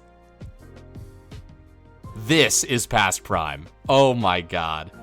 Oh my god. Backs against the wall, Vayne locked in. Holy fucking shit. Immediate concern for me looking at these comps is there's not a clear way to get to Kog'Maw. There is not a clear way to get through this front line to Kog'Maw. It's going to have to be a lot of flanks. Ornn can be annoying. Vayne can do some wild things, but... Dude. That is a Vayne. This is wild. This is... predictions just went live. Oh, bet how you want, folks. I mean, looking at these lineups, you know, last game I said, Griddy for God wins game 1. Past Prime wins game 2. Let's see how, you know, where it is then. That Vayne, but it's in the hands of a master. I mean, this is a team that has been through a lot together. I feel like what I kind of want to see in my heart of hearts is I want to see Rock Lee dropping his weights, you know? I want to see Past Prime crack their knuckles and really show us what's what. And I'm going to stick to what I said before. I think that Past Prime has seen Griddy for God play. I think this game's going to go to Past Prime. Even looking at these compositions, and I have the same fear. I see the difference in range, and I'm like, that's a problem. And where's your solution? I will say this. Vayne right now, and I think it flies under the radar because there's no pro play. I mean, Worlds is just starting up, so there's been a little while where these patches really haven't been seen. On like pro play. Vayne is very much one of the best AD carries in the game right now, especially in solo queue. Vayne is extremely good right now. And will shred Briar, Shyvana, and Galio. Sure. You know, if Vayne goes untouched, and she has a lot of tools Right. to not be touched in this game. Last game, the Kog'Maw, kind of immobile. There were, you know, avenues to die. Vayne is a lot harder to get onto, and Braum can stout. You know, if Braum just holds Kog'Maw's damage back long enough for Vayne to eat one of the frontliners, these fights can go very bad very fast. We've seen this in Old Visions on the Orianna finds a way to hit, priority targets with the ultimate in multiple fights. I'm with you. I like Past Prime's comp here, and it feels a little bit like they were like, okay, we tried to call, Lulu Cog. Let's put something that has a little bit more, action early in the game. Vayne at level 6 can have action, Nunu will be able to gank, very heavily. But again, I think it's the Shyvana matchup. I imagine the Ornn matchup can't be much better than Fiora. Yeah. Yes. No, very true. So can I get that in writing? Which team comp do you think is going to win? I'm going to give you 2 answers. I like Griddy for God's comp better, but I think Past Prime will win. All right, I'm putting you down for Past Prime. Let's see if we can do it again. Call 2 games in a row. Woo. Yeah, it just feels like, the issue. Past Prime was in the driver's seat last game, and it feels like there's like real issues, like you could point, or easy issues to point to and be like, oh, hey, if we don't take this weird trade ahead of this dragon, et cetera, we have control over parts of this game. Whereas Griddy for God was so good at punishing those mistakes, right? Mm-hmm. If they saw someone out of place, they immediately, and really, Griddy for God, just their tenacity to fight, right? If the first engage doesn't work, they just keep going. They just keep going on the engage. They keep fighting, which is, I wonder how that's going to work with Kog'Maw Emilio. It's very different than what they played last game. True. But if we saw last game, though, if Kog'Maw, even if he's behind, if he just gets to 3 items, you're going to get additional range from the Emilio. Not to mention the shields and healing. I mean, it's a dangerous champion. Yeah, there's a lot of tools on the field once more. And God, I mean, Snow and Visions just got their warm-up game on Orianna, Yeah, I mean, Snow Visions at one point in that game, I think, was like 10-2 and 15, and we were like, oh no, Snow Visions is picked. That's going to be game on the second death in a game where there was a fight almost every other minute. Dying 2 times in a game like that is pretty crazy. Yeah, I can't even remember how many total kills it was. It was well over 50. But yeah, action-packed. An action-packed game that, to remind the folks at home, first 10 minutes only gave us 1 or 2 kills. Very patient setup. When things popped off, they really popped off. Some other things to consider when you're playing in a series is you go from a 40-minute long game right back to the beginning. The team that can play like they're level 1, is going to have much more success than somebody who's too wrapped up in what it felt like to have 6 items. And you're too twitchy. So we'll see what the communication's like.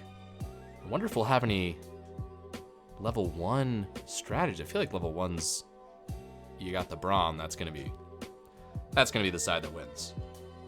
Yeah, I mean, it depends on what Galio does level 1. A lot of people will hold their skills unless something happens. I think both sides probably will 5-point again, if I had to guess. But I feel like scaling will go to Griddy for God in this game. Ornaments, the Orianna, and the Vayne all scale. Kog'Maw is really the only massively scaling champion. You could say Briar maybe. But Briar will have trouble diving in with the Braum and Orianna later in the game. Nunu will be big. Nunu will be a big factor in this game. Nunu is able to get ganks off early and get any kind of lead and kind of jumpstart this scaling comp. That will be huge for Past Prime because it's the kind of comp that once it gets ahead, it's very hard to scrap back against. Yeah. No, excellent point.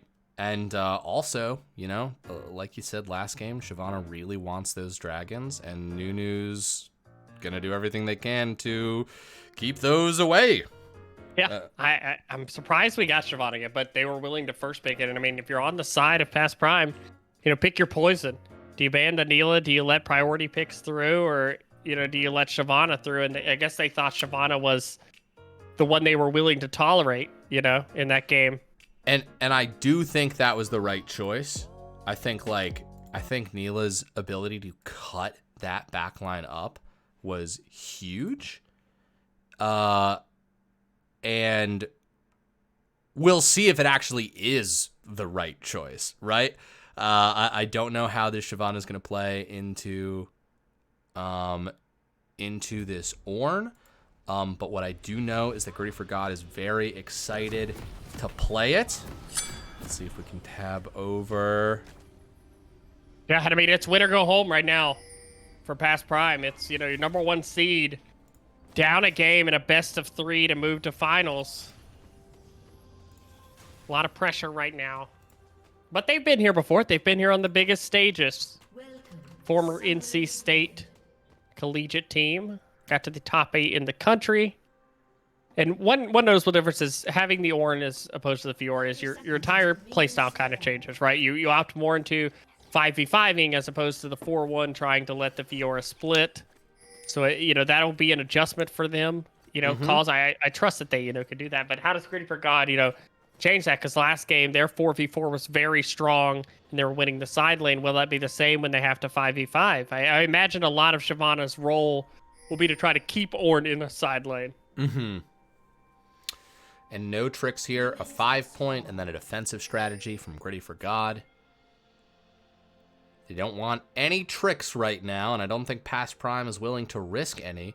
Gotta say, love the sportsmanship. Lots of good luck, have funs out there in the all chat. And now these teams are all business. As you said, backs up against the wall, win or go home in the executive semi-finals. I feel like you and I just watched a Galio game where we were kind of surprised at how much damage Galio was doing.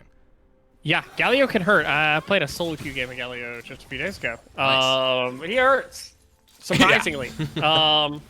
He will beat you up, especially if you get the full combo off on him. Curious to see how the early laning goes here in the mid lane. We've seen Sinnoh Vision's had some early laning things where there are opportunities to trade to get ahead. Like last game that Nico was able to get some favorable trades in the mid lane there. See how Galio does, but... Ooh, level 2. Get that ward down, but trade some damage. This matchup, I imagine, will be Ornn trying to survive. But we have seen Ornn, you know, many times as people dub him the, you know, tank engage support assassin, you know, burst mage top laner that there is. Can't surprise you with his damage as well. Yeah. Some fun facts about him are that he can do everything almost at any point he wants. Yeah, Briar, we do see both junglers pathing bot to start also in this game. Briar gonna go early. Looks like going over to ping, see where that is. Speaking of, all the solo laners trading. Good shield there from Visions, buffering that before the taunt. Game 2 of a series, everyone knows each other a little bit better.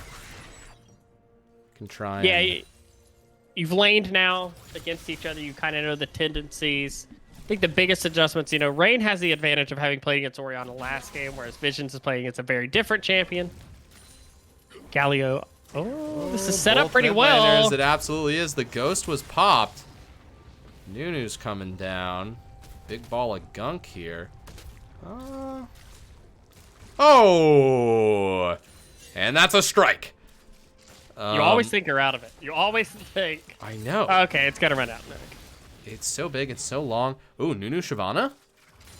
Camera maybe? Yeah, alright. Smites for it.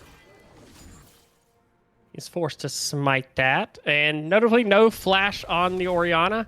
Oh. And another one! Fucking Penguin. 2 for 2 so far. Yeah, and helps Orianna, who's, you know, about half health, get that free base off, right? They get to push the lane in. They know things are going to be safe. Oh! Looks like she's going to stick around and trade. She does have a pretty big health and mana advantage. Nice knock up right there. Getting some damage down. Wolf Skull Rider going back and forth with this Shyvana. Ooh, this could be dangerous. There's a ghost getting popped for Griddy for God. Nice. When the ward gets dropped in the bush, you know they meant to kill you. Oh, they're ready. They're ready to kill. They don't care about danger anymore. They're coming after you. 100%. Good moves there from the Ornn up there in the top lane. Rain gonna take some damage. Oh, there's the poke. The taunting, the knock-up, very clean. Well done. Yeah. This is big for Visions, though, because this health that they're trading off of the Galio now, Galio has TP'd back. Ori has not. Right. So Ori will be able to base and, you know, get that health back and come back to lane. But anything Galio loses now kind of eats into that potion pool, eats into that, and doesn't have a free, you know, reset the lane. Briar is in bot lane. There's a ward in the middle bush, though. Yeah, they're gonna get caught out on this. Both bushes are Oh warded. yeah, both bushes. Good warding from Past Prime here. And that's very valuable information. Nunu, of course, has been fed that info. God, look at that ward line down the river from Past Prime. 3 red wards. Yeah, they're saying we're not giving up any early pressure to this Briar, but this wave is pushing out. So there's a dangerous proposition here. You don't want to have this get frozen on you. They are going to bring Nunu in. Nunu's coming down from where the tower is right now. Oh, right on target.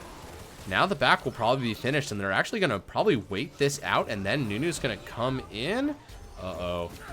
Danger is afoot. If Nunu goes in, they find themselves in a 2v3, but they're just going to back up. Good moves here. Yeah, good read from Vamira and Team Bunbuns. They know the wave is a little bit too far for them to trade into, and they should know that Nunu was on this side of the map. Good job here not letting them get this wave to tower yet either, making them kind of stay up and contest on it. They have the range advantage, so they should be able to out-trade right now on the Vayne. Absolutely, and just looking down here at chat, I see Clutch FG says, energy, energy, energy, boom. All right, sorry, Dragon down to half health. This does look like it's going to be a clean pickup. No moves to contest here from Griddy for God. Thanks, Buggle. I heard you're high on soup tonight. Just ate a lot of soup. Very excited. You know what kind of soup he was eating? More? I don't know what kind, but I know he was going to get more food after eating soup. What a guy. What a soup-powered not very individual. filling soup. Not very filling soup. No, I'll say that. Clearly not.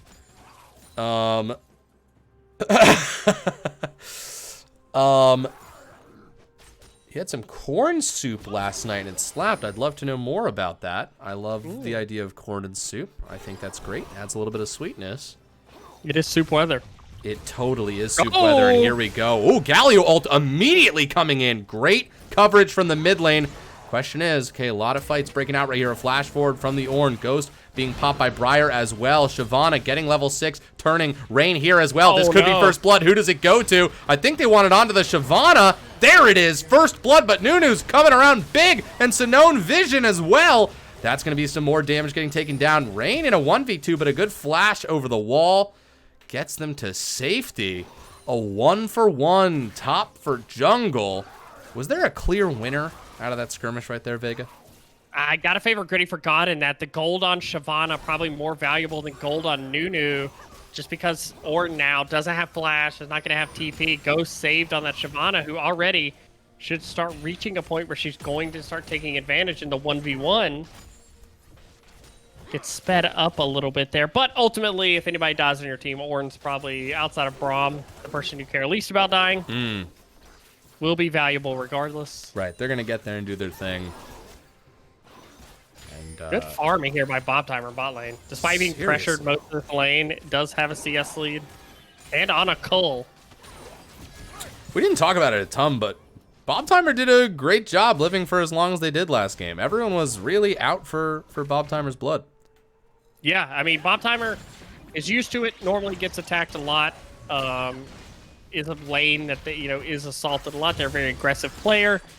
Good job this game on the Vayne. I think just playing to farm, playing to get the cull. You know, if you're both even farm at 100 CS, you're gonna have a nice little gold lead for yourself. And you're right now 1-to-1.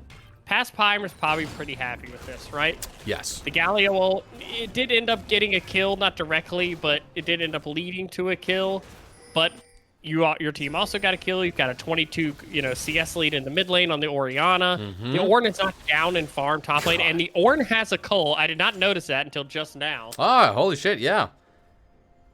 I don't think I've ever seen that. CS on it. Does cull not work the way I think it works? How do you think it works?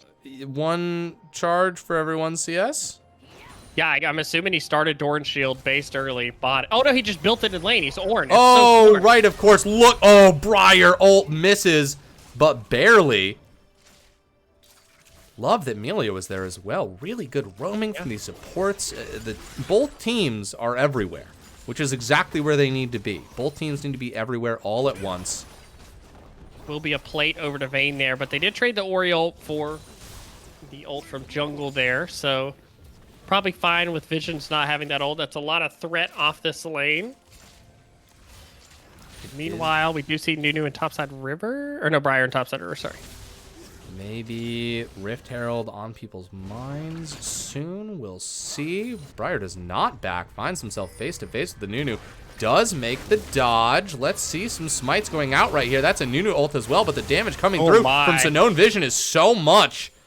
That's just a clean pick on the Briar. Yeah, that should probably lead to the Rift Herald now. It will be hard to contest that with only 2 people, but Shyvana waiting. Holy shit, over the wall, really gonna go for it. That's a Q from Looking for Penguin. The question is, can he get the kill before Sinone Vision shows up? There's a slow. Oh, wow. Oh my god, the heal so much. Dude, Griddy for God is nuts, still pushing the issue. They might be trapped here. So much damage going low, getting knocked up in the middle of the ult right there. And I just don't know how. Oh, forcing the flash from Sinone Vision. Here it is, Griddy for God, making miracles left and right. But he will go down in the end. And this is truly what Past Prime wants. Yeah, 3 kills onto the Nunu now, but they do get some of that gold onto their mid laner as well. Both solo laners go down. That's more time for Ornn and Orianna to scale, just what they want. And the Briar's been sufficiently punished early. She does struggle against teams that have high CC that can keep her off that sustain. And right now it's working out. The Nunu does clear extremely fast. That's going to be a plate over to the Ornn. Also, just what they want. And the Vayne is just farming away. The Cole cashed in now, and we're up to over a 3K gold lead. Yes, indeed. And if there's one thing Past Prime works well with, it's a gold lead. These guys are, okay, starting to get some Kog'Maw damage off there a little bit. Just seeing those autos, that range advantage. Yeah, Kog'Maw, lots of spittle. We spat out in the bot lane. Super gross. Is he throwing up or is he spitting? What a good question, Vega. I think that he's spitting, you know, in the same way that like a frog would sort of spit poison. Do you think like when he throws the little thing on the ground that slows you that he's throwing up then? Because it's acidic. Shit. I do think he's throwing up. Yes, he is definitely throwing up that time. I love the one word. Yes. Yeah. Yeah, I think that's what's happening. Yeah, for sure. For sure. Deliciously Dragon gross. Yes, Dragon for Past Prime. This is 2 in a row for them. A little bit of back and forth up here in the top lane. Shyvana very upset of the state of the dragons, taking that out on Ornn. Just a little bit of casual violence up here in the top lane. You know it, you love it. Griddy for God gonna take some turret damage there. Maybe stuck. Oh, wow. Oh, dancing back and forth, but they're actually gonna go for it. That's gonna be 2 turret shots. Griddy for God really being dangerous in the top lane and not leaving. Well, Skull Rider has ult. Dude, I don't know. Oh my God. Oh my gosh, this is crazy. I'm actually stunned. I did not think that is how that was gonna go down. Me either. All right, well, they're both still alive.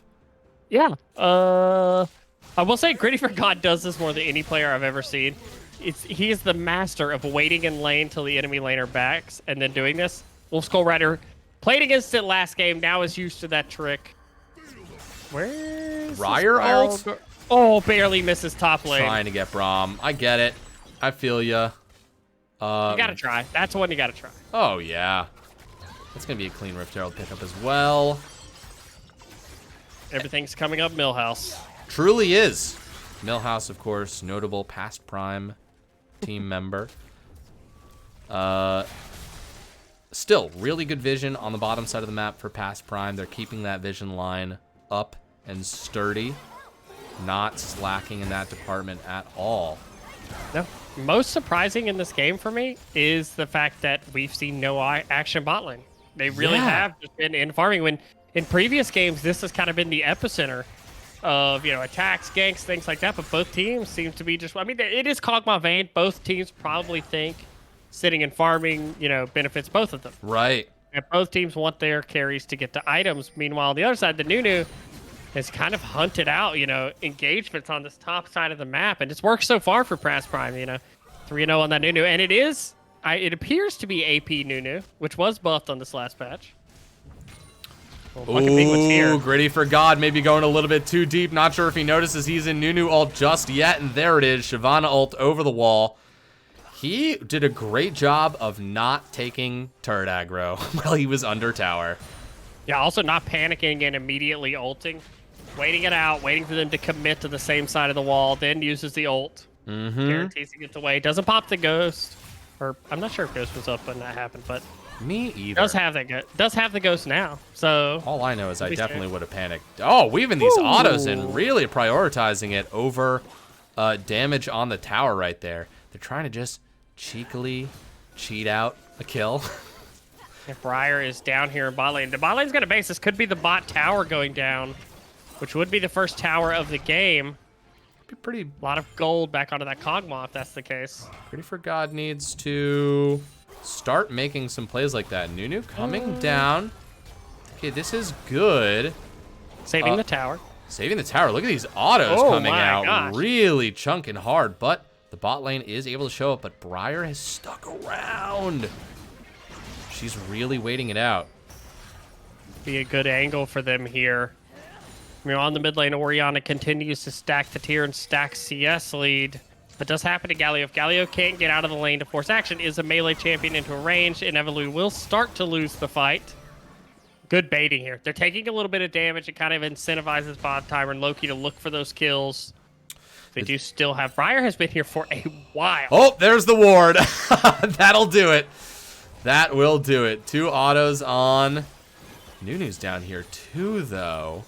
The real problem with baiting is that if the fight never ends up happening and then a real fight does happen afterwards, you're in some trouble. Rift Herald being dropped in the mid lane.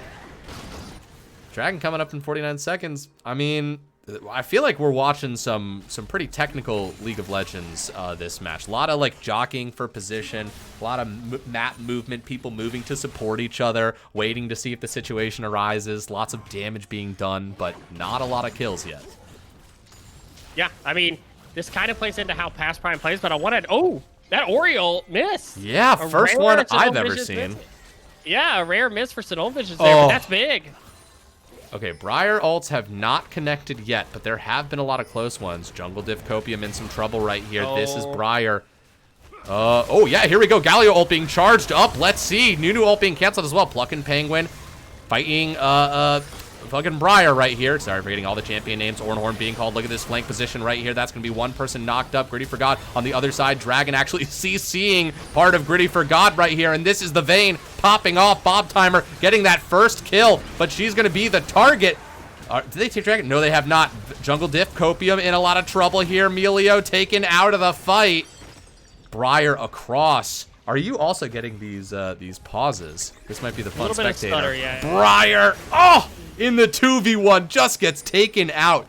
And one after one, Past Prime isolates and takes down the rest of Griddy for God and are going to pick up their very clean 3rd dragon. Yeah, and just like that, Past Prime, break the wrist, walk away, you know.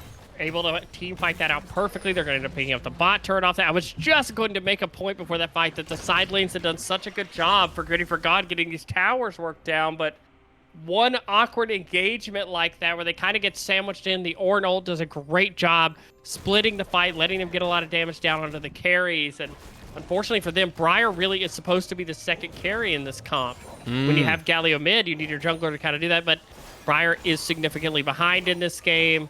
Nunu very strong, and now you've propelled the Orianna pretty far forward. Also, we'll be working on that second item. 3 dragons already for the side of Past Prime. Soul will be pre-25 minutes. Yeah, they are hot to try. Yes, absolutely. Assuming they get it. Shyvana, not happy about that as all. They find Briar here. Keep putting the jungler behind. That's going to cause some trouble with objective-based gameplay. Yeah, and that's one of the reasons we like the Sejuani so much in the game. One is Sejuani is kind of immune to plays like this, right? Sejuani. Oh, look at this right here. Let's see if Ornn can take out.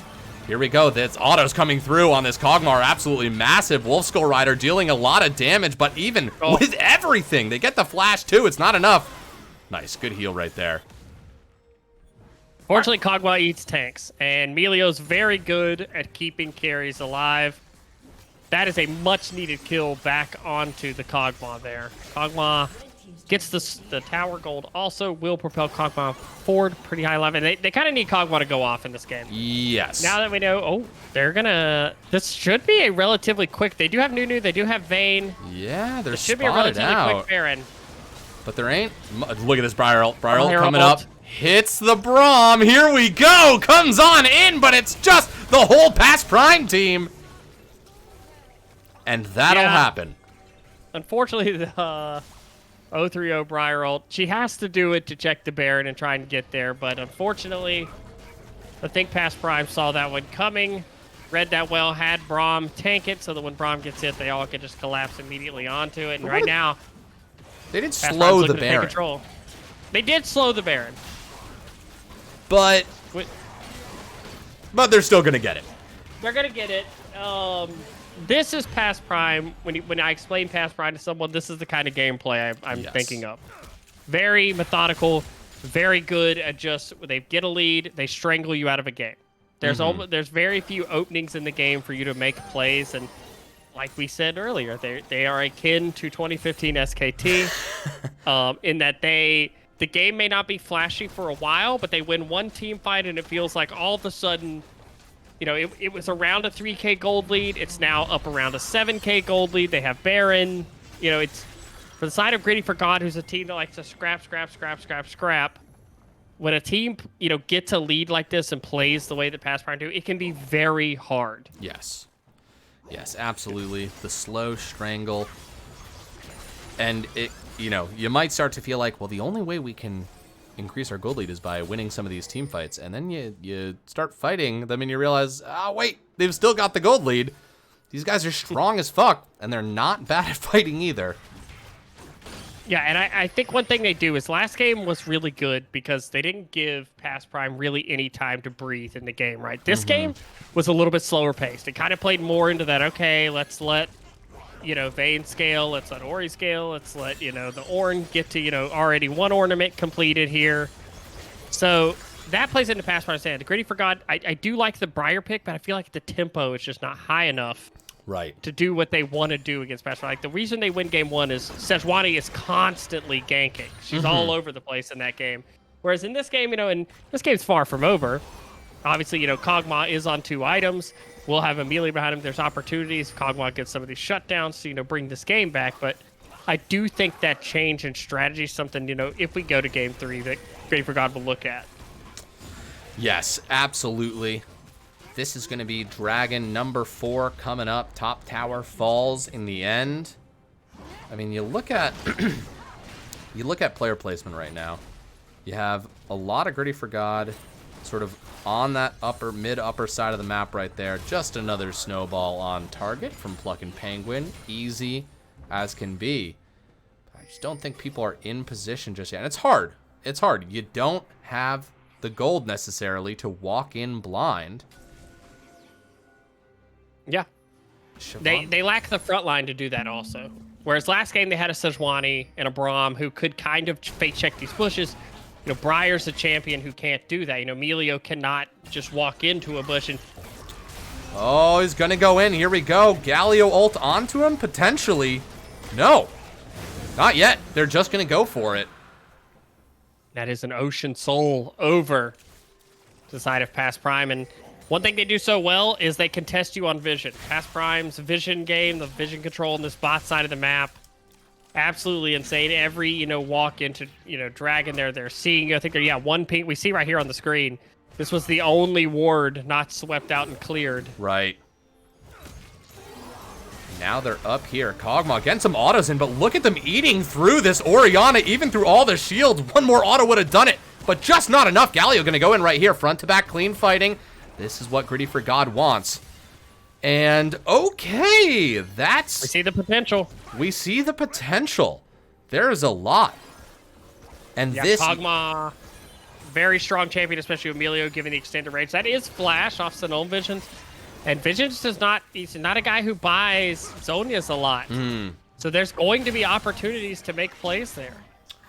Yeah, literally one more auto does the trick there. You take Orion out of the fight. And, you know, I don't think that you then turn and try and fight everybody. But if you can get Orion as a pick why not take that shutdown, get that gold, and of course put it in the pocket of this Kog'Maw that at this point it looks like if there's going to be a win here for Griddy for God, it's going to come through that path, through that lane. Yeah, and I mean, for Past Prime, it's a very standard comp, right? It's a tank top, it's a ganking engage jungler, it's a control mage mid, a hyper carry ADC, and a tank support, right? If you take out Orianna early in a fight, Vayne is the real only damage dealer left in a fight, right? That's actually going to, you know, burst through anybody. So anytime Kog'Maw can get onto a carry like that and get them out of a fight quickly, it's going to be huge for him. Yes. Yes, absolutely massive. Nice stopwatch right there, keeping themselves safe, but that's a lot of damage and everything being used to keep the Kog'Maw alive. Braum here with a great shield, but the question is, can they do enough with these autos? Ornhorn being called, there's no more tower to protect him. Kog'Maw getting knocked up right there. Steam Bun Bun's in some danger as well. Galio finally goes down. I mean, and that's where you see the strength of the wallet. Yeah, the Ocean Soul does a ton of work there, too. There's just so much free health coming back, and Kog'Maw does damage, but unfortunately just a beautiful response there. The Ornult kind of halts all the aggression that would come. They're forced them to step back away from that. Now that will be an inhibitor down. Baron spawning in 30 seconds, and map control over to Past Prime. They don't have the vision set up yet on this top side, but I imagine that will not take long. God, this has been a clean game from Past Prime. Yes, it has, and I mean, I know they're just trying to make our predictions right. Luckily, of course. we didn't predict, you know, what the game 3 would be. Yes. Yeah, this is all in the script, folks. No need to panic. Everything's going according to plan. But yeah, I mean, just watching Past Prime exploit every opportunity, it's beautiful. It's scary, and it shows me that I'm playing League of Legends wrong. Yeah, it really it puts, you know, I feel like I'm, you know, in solo queue on the level of these guys, but competitively watching them play just as a team, how well they play together, how well team fights are orchestrated. I'm like, okay, I don't think I could ever do this.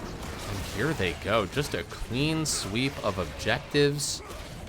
I feel like this is what we normally see Past Prime do, is just take every single objective, slowly ice you out of the game, gain an insurmountable gold lead, and then strike.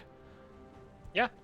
And right now you're pretty much banking on hope that they overcommit to something, and you can, you know, kill somebody fast, get Kog'Maw, you know, a little bit of a snowball, and buy yourself some time, because it is Elder in 2 minutes. And I imagine Past Prime is going to really put the screws on this game over the next 2 minutes to try to build kind of that insurmountable lead so that the Elder has no chance of being 50-50. Right.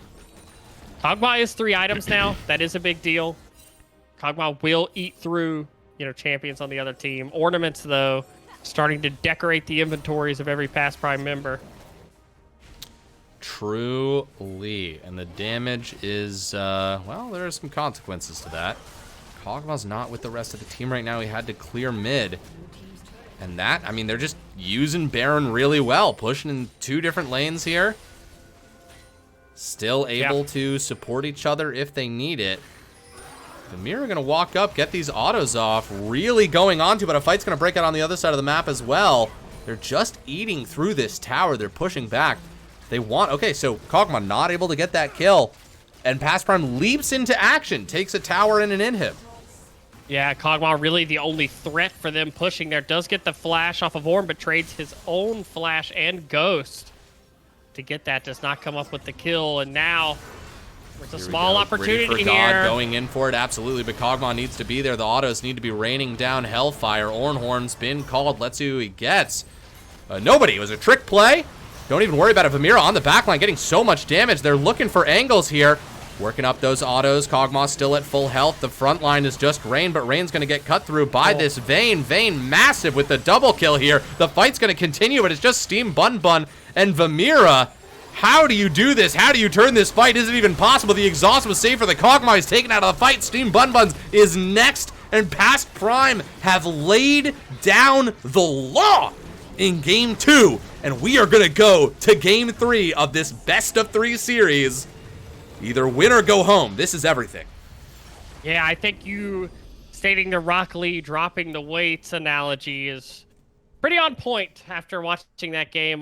Past Prime snapped into peak form there, was able to pretty quickly dispatch. I don't know what the actual game time is there, but holy moly, that was a clean game. And some of it is compositionally. I do think that Griddy for God had a comp. Yeah. A lot of damage out of the Kog'Maw there. The hope was there. The hope was there. The plan. And we see what the plan is. Yes. Truly, truly, truly we do. Oh my god. All right. Getting invited into game 3. Wow, I feel so honored. You get invited by Loki, and I get invited by Sinnoh Visions. Oh my god. It's like VIP treatment. Seriously, just giving us a hand up. Okay. So, well, looks like Griddy for God takes red side. Griddy for God taking red side, making me do some work. All right, past Prime fans, you get some schmeckles back. Don't you even worry about it. I think I missed this, but Nifty Trick and Colin, thank you guys so much for following the Low Budget LCS. Thank you so much for being the newest investors. We will see you at the board meetings in Vermont at the Denny's. You got to go around back, talk to our buddy Todd. He's the assistant manager. He'll let you in. But pancakes, they're on us. Did the robots win, Lil Robot? Queso Loco, by the way, giving some great almost play-by-play in the chat as well. Thank you, Queso. I get to see Queso at TwitchCon, and I'm very excited. Hell yeah. Yeah, Vegas can be at TwitchCon, folks. Get your autographs while you can. Yeah, signed headshots I will probably have. And signed heads. He'll sign your face, give him a marker. It's easy. Maybe draw a mustache. If you want, whatever you want. Oh, well, not whatever you want. Most things. Yeah. Most things that you want. Right. Asterisks within reason. I have some low budget LCS stickers because. Oh, did you get those from Ruffian? Yeah, when I saw Ruffian, he didn't have scissors, so he gave me 2 sheets of stickers. That is truly the low budget LCS right there. Yes. Oh, I will take a couple with me. If somebody wants to get a low budget LCS sticker, just find me. Oh my god. Signed LBLCS merch. I never thought I'd see the day. And by merch, we're here. Of course, I mean the free stickers that we were handing out. But if you wonder if you ever sub to us, where that money goes, it goes to silly things like that. Yep. Also, I think I have a low budget LCS bracelet, like a bead bracelet. Oh, hell yeah. Was that also from TwitchCon? Yes. Or not from TwitchCon, no. From Finals. From Finals, yeah. That was from Jackie Boy, I believe. Oh, hell yeah. Ooh, thank you so much, Brandon Logan, for also being the newest investor of the Low Budget LCS. Look forward to seeing you at those board meetings. Queso Loco subbing with Prime. Thank you so much. Queso Loco, we promise, we vow to use those funds for only the most loco things. Prime's important too. You only get one of those. Thank you. All right, let's see. I think they asked for a 2-minute break, I think. Oh, well, that's super reasonable. In the middle of a series like this, 1-1. I mean, we can't really make predictions until we see these lineups, but like, gotta see. Okay, what's your gut feeling? Okay, I was gonna say. Okay, hold on. I gotta say, the thought process, between can Spec drop down? Oh, Vega, come join me in this little clown car. Oops. I forgot. I thought I clicked this earlier. Honestly, I'm happy to blame the League of Legends client. I'm almost certain that that's what happened. Here, we're actually, guys, here's how the sausage is made, just while we talk. All right, so I picked Past Prime for game 2 because I was like, these guys are, they're chefs in the kitchen, and they've been doing this for a long time. They know how this game is played. They've played under pressure before. They've succeeded under said pressure. And I think that Griddy for God can, knock him on the ground and make them show respect, right? Not that they weren't respecting them before, but just in the sense of like, oh, we gotta take this seriously or we're going home right now. And that was based off of the idea that, you know, Griddy for God gets this pick that they know how to use. They execute it well. I think the problem with running something like that back, not that Shyvana was the problem at all, but this is more to Past Prime's powers, their ability to adapt and read the game. And I feel like that's what we saw. I feel like they got in a street fight. They came back for round 2 and we just saw some clean jiu-jitsu moves, choking them out. And now Griddy for God is in the position of being like, okay, how do we handle this? Wait, draft is up right now. I didn't want to interrupt what you were going through there. I appreciate that. I was just fixing things and not realizing that draft was going. Azir, baby.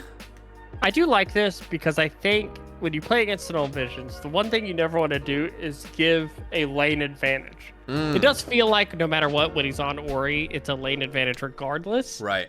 But picking a melee into Orianna a lot of times can get abused. Love it. I like this. This is simple. We can team fight. Azir does not get outranged in lane. Can't harass. I will say, Orianna does in a slight bit counter Azir in lane, but much better scaling damage. It's a little bit easier to operate the Azir than the Galio. Malphite, very good right now. Great in meta. Will be if you think an ADC is a problem. Malphite is the one to do that. We've seen a lot of fights around level 6 on the top side, so Malphite would help that a ton. Sure. The Nunu is back though. Yeah, the Nunu was a big ish, and I almost feel like that zones out the Shyvana. Yeah, I think this also inherently makes Briar lower value, right? Because now you played the Briar and the Nunu matchup last game.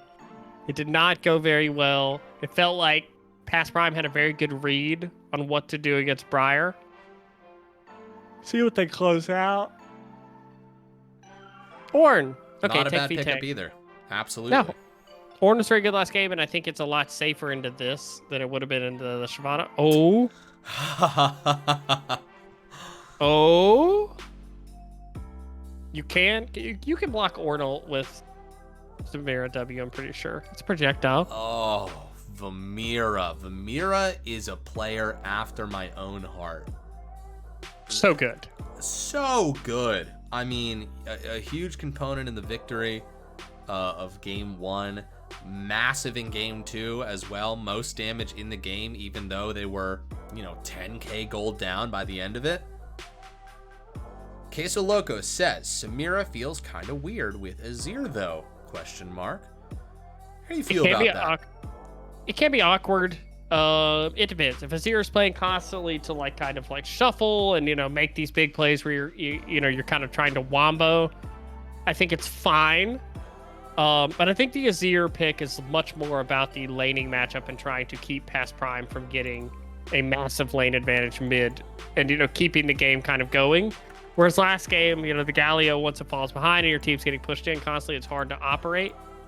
It also could just be comfort, right? I know Samira probably as a pick, very similar to Neela, similar pop-off playstyle, can do a lot of the 1v5 fighting, stuff like that. It's probably why Griddy for God goes for that. We do see the Sejuani banned out. Very important there. And they do remove Xayah and Poppy. Poppy ban, I'm surprised because we do see Nunu and Ornn. Maybe they thought Poppy support in the Braum. There it is. They used that extremely well in game 1. This has been pick ban throughout the whole series. Yeah, I think Braum's probably one of the best supports right now. It's not terribly difficult to operate either. There's not a lot of complicated things you need to do on Braum. He's very high impact. Even if you just get an auto attack onto somebody, that's a stun set up, So, also very good. Nunu can eat the snowball with the shield, can eat the Ornn ult with the shield. Rakan. What? Do you like Rakan here? Obviously, you cannot block the charm or knockup as Samira. So if Samira's getting close to that point, Rakan very good at getting in there. Braum doesn't really do a lot against Rakan. Pick right there. What pulls this composition together? Also, gosh, the ball on Rakan is... Ooh. Sivir! A Sivir! We're going to be farming in the bot lane. Yes. I really like that for Past Prime and how they've been playing the game. Lots of map movement. They're going to get a lot of use out of that ult. Yeah, and again, they kind of go down the checklist, right? Tank top, engage jungler, control mage mid, hyper carry scaling ADC, and an engaged support. You know, they play a standard comp. If you're playing a MOBA manager game, this would be all S's, you know? Absolutely. There are a couple of those. You ever play? Ooh, wait a second. Ooh, I do like that. That's a good one. That's the wacky stuff you need from Griddy for God, I think, if you're going to win this game. You need to have something that is going to be unlike other stuff. Zach ganks from weird angles. He can come from so far away and engage. The passive has a lot of interesting interactions. That's the kind of stuff you want. And if you were going to ask me if I play MOBA Manager games, I own every single one that is on Steam. Hell yeah. I even have some bookmarked that aren't released yet that I'm waiting to play. Have you checked out anything on the Steam Next Fest?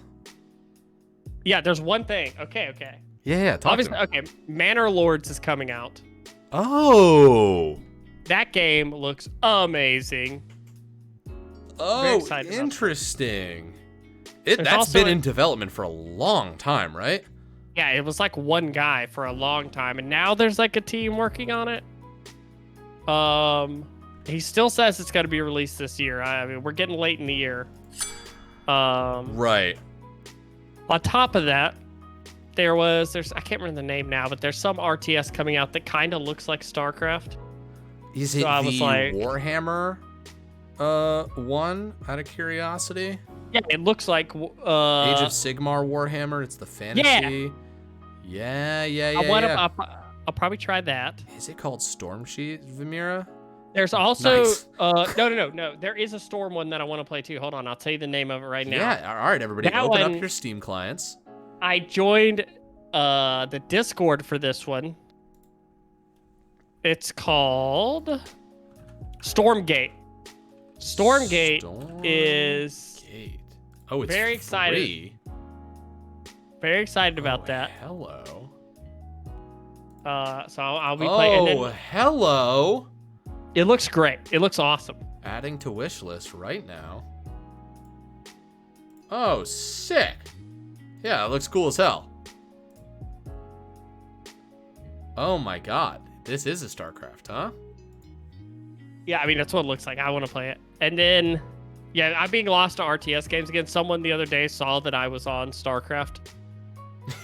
Yes. I played my first ranked match in 2 years. Oh, buddy. I won my first ranked match in 2 years. I didn't do any warm-up. Oh, my God. And I checked the guy's profile. I checked the guy's profile after he's Plat 1. I was like, oh my gosh, I hope this guy doesn't look at my profile. He's going to be like, okay, what's this guy playing? Last game played was 2 years ago. Oh my god. Oh, I used to be awakening those old instincts. Yeah, I used to be top 300 North America. And now I'm like, crazy. well, it's hard. You know when you're really good at something and then like you don't do it for a long time and you go back and do it, you almost can't. You don't even want to do it because you're like, ugh, I'm bad. I don't want to. Right, you left on a good note. Yeah.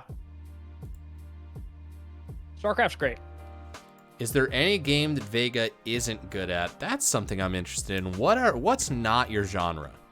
Rocket League. I can't. My brain just doesn't. This guy just can't drive a car against a giant soccer ball. That is like, that's why. Okay, there's only 3 games I'm good at. 4 games. Okay. It's StarCraft. It's League. StarCraft, League. At one point, I was rank 1 on the ladder in Heroes of the Storm. Oh, fucking right. Yes, I remember you said that.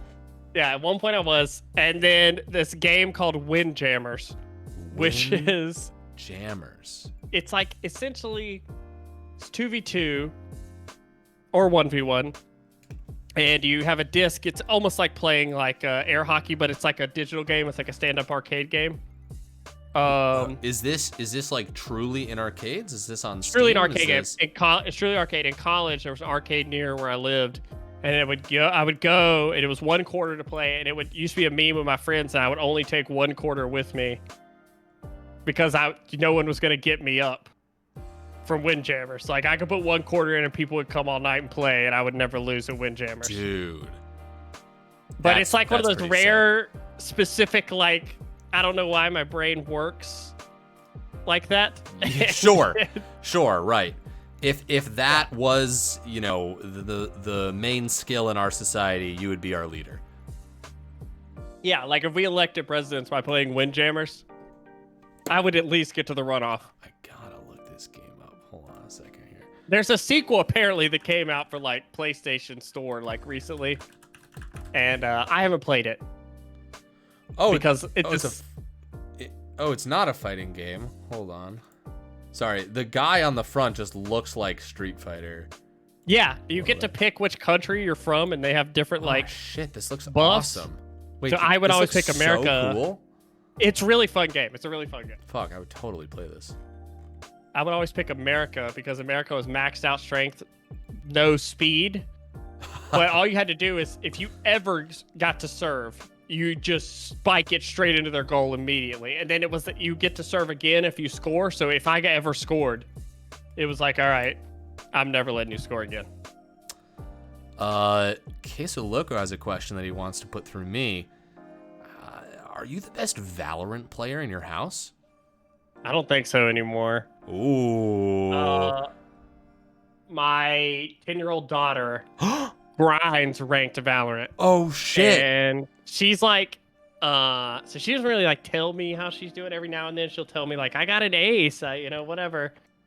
And I'll look at her match history, so I have it bookmarked. I'll just like pull up her match history in the browser, and she's going like 30-6. Oh my god, dude! Like, she's coming for you. I'm like, I don't want to play. You're way better than me. But it's like hilarious. She has that young brain, you know. She'll like be like, I want to learn Jet, and then she'll just go sit down and watch for like an hour, like a YouTube tutorial, like how to play, and then just go sit down and do it. Dude. And I'm like, I'm an old brain. You can't even tell me to change the cursor in the league. Like, it has to be exactly as it's always been. That is so funny that certainly as I get older and if I ever look up a guide for a thing, there are some things like that where it is like, okay, this cursor is more effective, and it's just like, I'm sorry, that won't make a difference for me. Like, it's more effective because the people who are using it can notice that, you know, that millimeter difference of pixel. Yeah, I told somebody the other day, so, you know, attack moving in League of Legends, do you do that? No. I don't do that. I got the Masters playing AD carry. Dude. I don't attack move. I right-click on the person. I right-click on a person every time. The old school way. The old-fashioned way. As God intended. God intended. Not this attack move stuff. Not in my house. Like God intended. Gosh. Yeah, I don't do that. I also, this is a little embarrassing. I don't hotkey level up my things. I click to level up my levels. Okay, I do hotkey level up, but mine's weird. I use Alt. Interesting. So Alt Q, Alt W, Alt E, Alt R. Interesting. Okay, here's a real question, and this has been a big debate. How do your fingers go on the keyboard? Does your Q have your pinky on it? What a great question. No, not at all. That's insane. Pinky's for tab. What? Mine does. No, what? Pinky's for tab, buddy. I mean, I do tab with my pinky, but it's also a key. No. It's all... No, ours... Listen, I'm just playing the piano on this thing. You don't want to accidentally hit your alt or your flash. Of course, I've got... Don't! Listen. It's 4 buttons, 4 fingers. Listen, Roses knows what's up. That's right, Rose. Me and you. Clicking to level up our abilities. Look. I don't use control. So the way I play is my 4 fingers are on QWER, but my thumb is on space because in team fights I hold space down to lock my camera. So that I know where I am, and then I level up by going Alt Q, Alt W, Alt E, Alt R with my thumb, and then I flash. Yeah, I guess my flash is. Yeah, it's kind of no. That would be the same for you. You have to put your fingers down to flash. Yeah, I just got these. Well, I'd say I have fast hands, but plat. The bottom of plat is the highest I ever got in the mean streets of solo duo. Those hands have served you well your whole life. Exactly. So what does shift do in this game? I don't know. Type it all chat, shift enter. Forsaken Mythos has their pinky on shift just to flame faster. Oh, gas. You guys think I don't put my cursor on myself to cast things? Yeah. Oh, I absolutely put the cursor on myself to cast things. And I'm not using control. Anthony clicks on their abilities. Hell yeah. I love that. Let's get even more old school. What are the announcers talking about, Papa Lee? Just the truth. The truth. Yeah. The truth. How does the game has started. We are in the game. We are in the game. This is it. This is the exciting, the peak of high octane gameplay brought to you from the low budget LCS. Vega and I are streaming this live from a hot air balloon floating over the Montana mountains.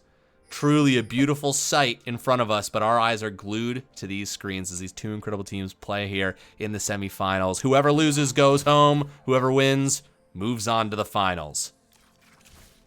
Would you say, and I'm not going to derail the hype, Please. but would you say that our cast is the Chinese weather balloon of League of Legends? Oh my God! Oh my God! What that mother plucking penguin?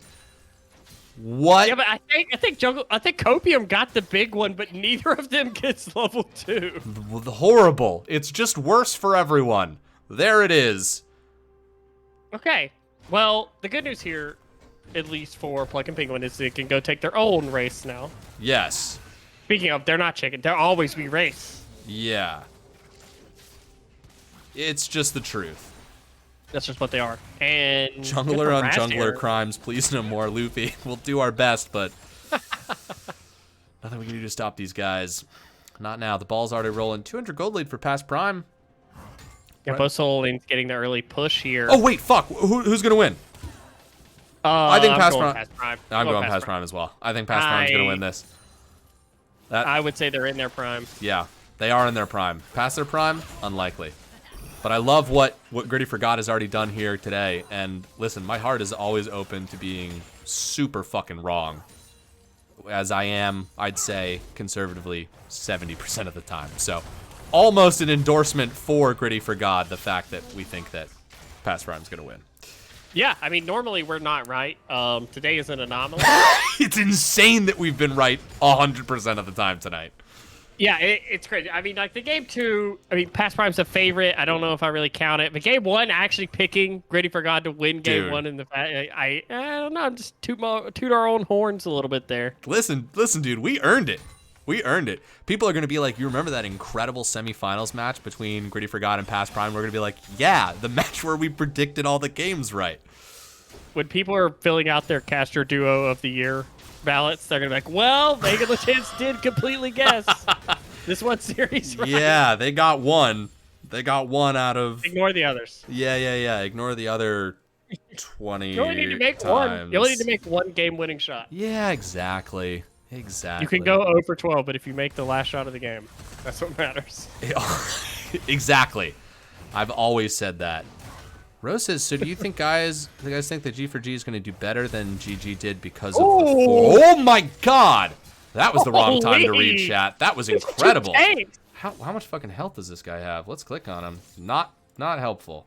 Oh, wait. It was lower than that before. Ah, fuck. All right, well, I fucked up on that. But it was low. Y'all saw how small that green bar was. You don't expect that from a tank matchup, but... Once again, it's the assassin. It's the assassin, both return to base. Coming back up with fresh health there and a few buys. We do see the Cole again. Purchase for the Ornn there. I like this adaptation. Ooh, good trade there. Meanwhile, bot lane, Zach is on a ward.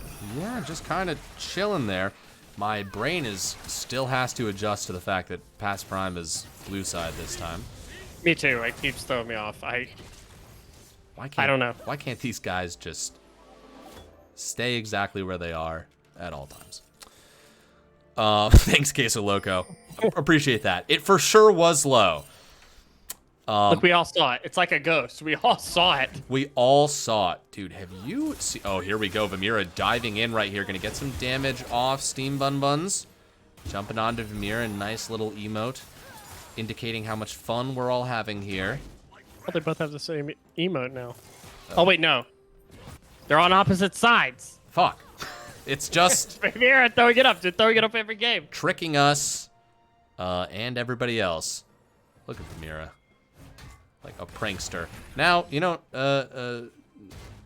Neela, how's it said again?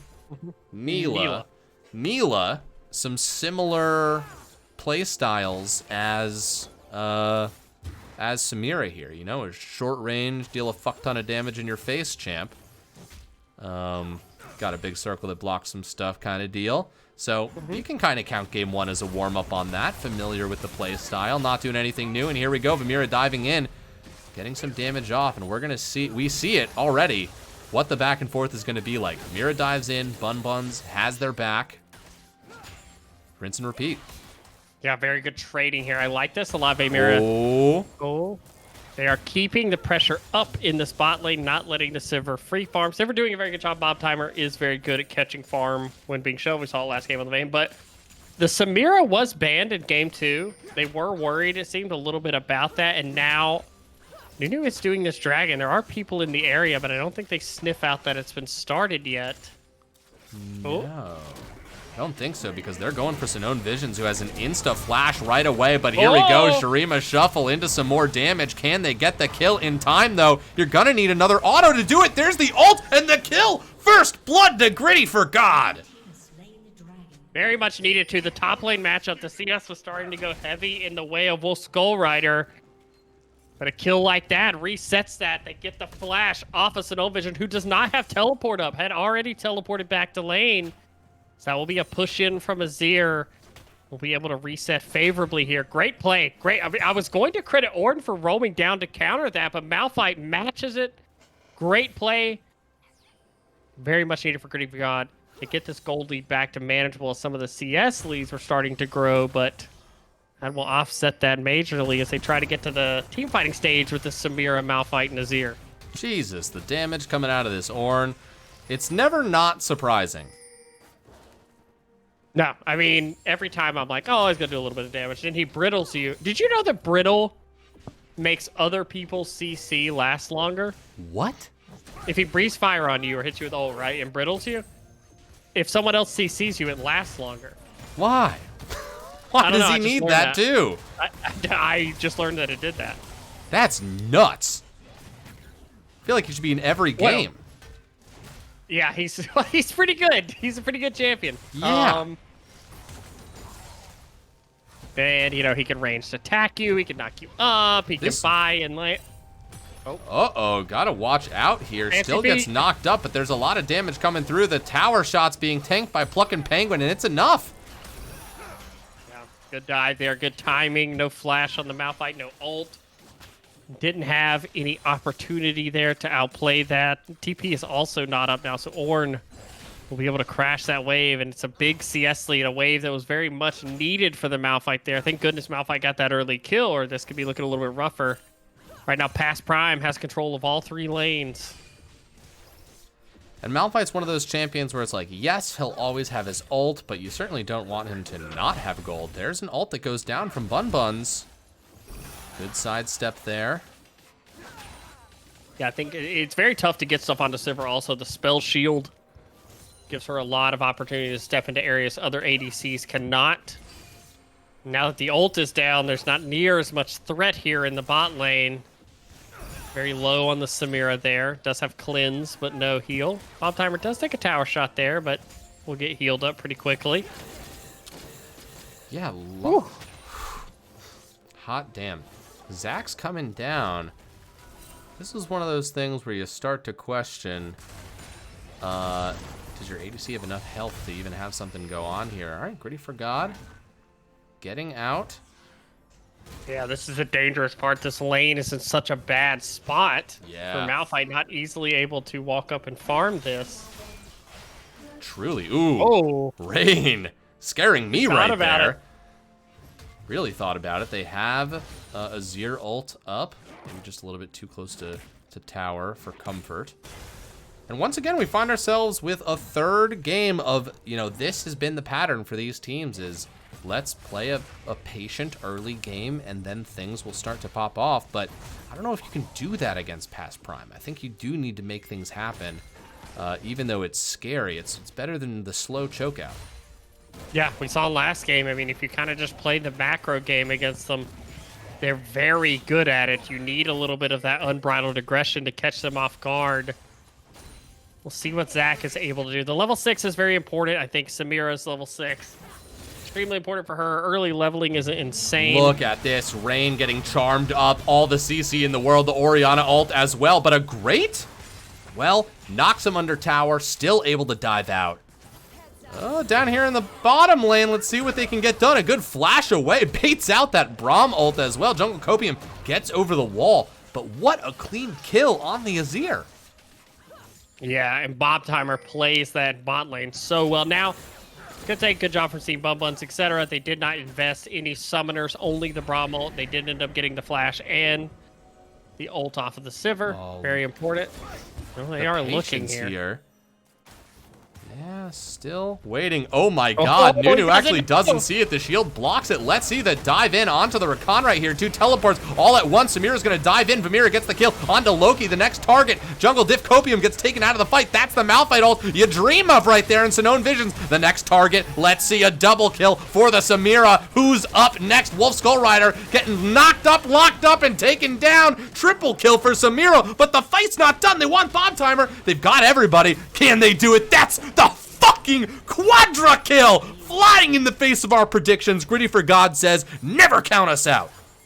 Yeah, and that's the fight you want. We talked about they have to get aggressive. They have to find a fight like that, and they do it. Samira now extremely fed, and now Past Prime gonna have to rethink the strategy there. They got baited into that fight. It's just pixels that the Nunu doesn't see the Zac there. The immediate teleports bot, and that's the advantage of Malphite also, right? The second he gets there, he needs no setup. He doesn't have to call the Malphite ult. It's an immediate tool. And once one person is bursted out, Samira can feast in these fights. She's 4-0 now. Oh, very strong. But Past Prime, still up 500 gold. Absolutely. I mean, let's put it that way. What an incredible play. That was amazing. Griddy for God got everything that they wanted. And if that play didn't happen, I mean, Past Prime just starts to run away with the game. That's what they needed to not even come even.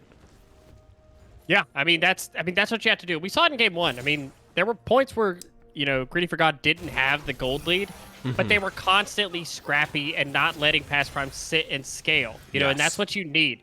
And that helps this game too, right? Because even Malphite just getting the assist down there helps offset a lot of this gold lead in top lane. It gets him to a point where, you know, hey, he's got a couple resistance items. He can now ignore a little bit of that Ornn damage. But the Samira now finished boots, finished Infinity Edge. Very strong. Yeah, and I mean, Malphite knocked up Sinone Visions and one other target as well. I mean, a 2-man knock up on a Malphite ult. You know, that's the money right there. Yeah, notably Sinone Visions. Oh, once again, Rain knows what's up. He's like, I'm getting the fuck out of here. I've seen this play before. Yeah, 3 members brought to kill this Azir. Yeah, and good job there, dodging that out by Rain. And Sinone Visions 0-2, a place we haven't seen Sinone Visions yet in this series. Yeah. And how does Past Prime operate when Sinone Visions is behind? Oh, another gank in the mid lane. Good flash from Rain.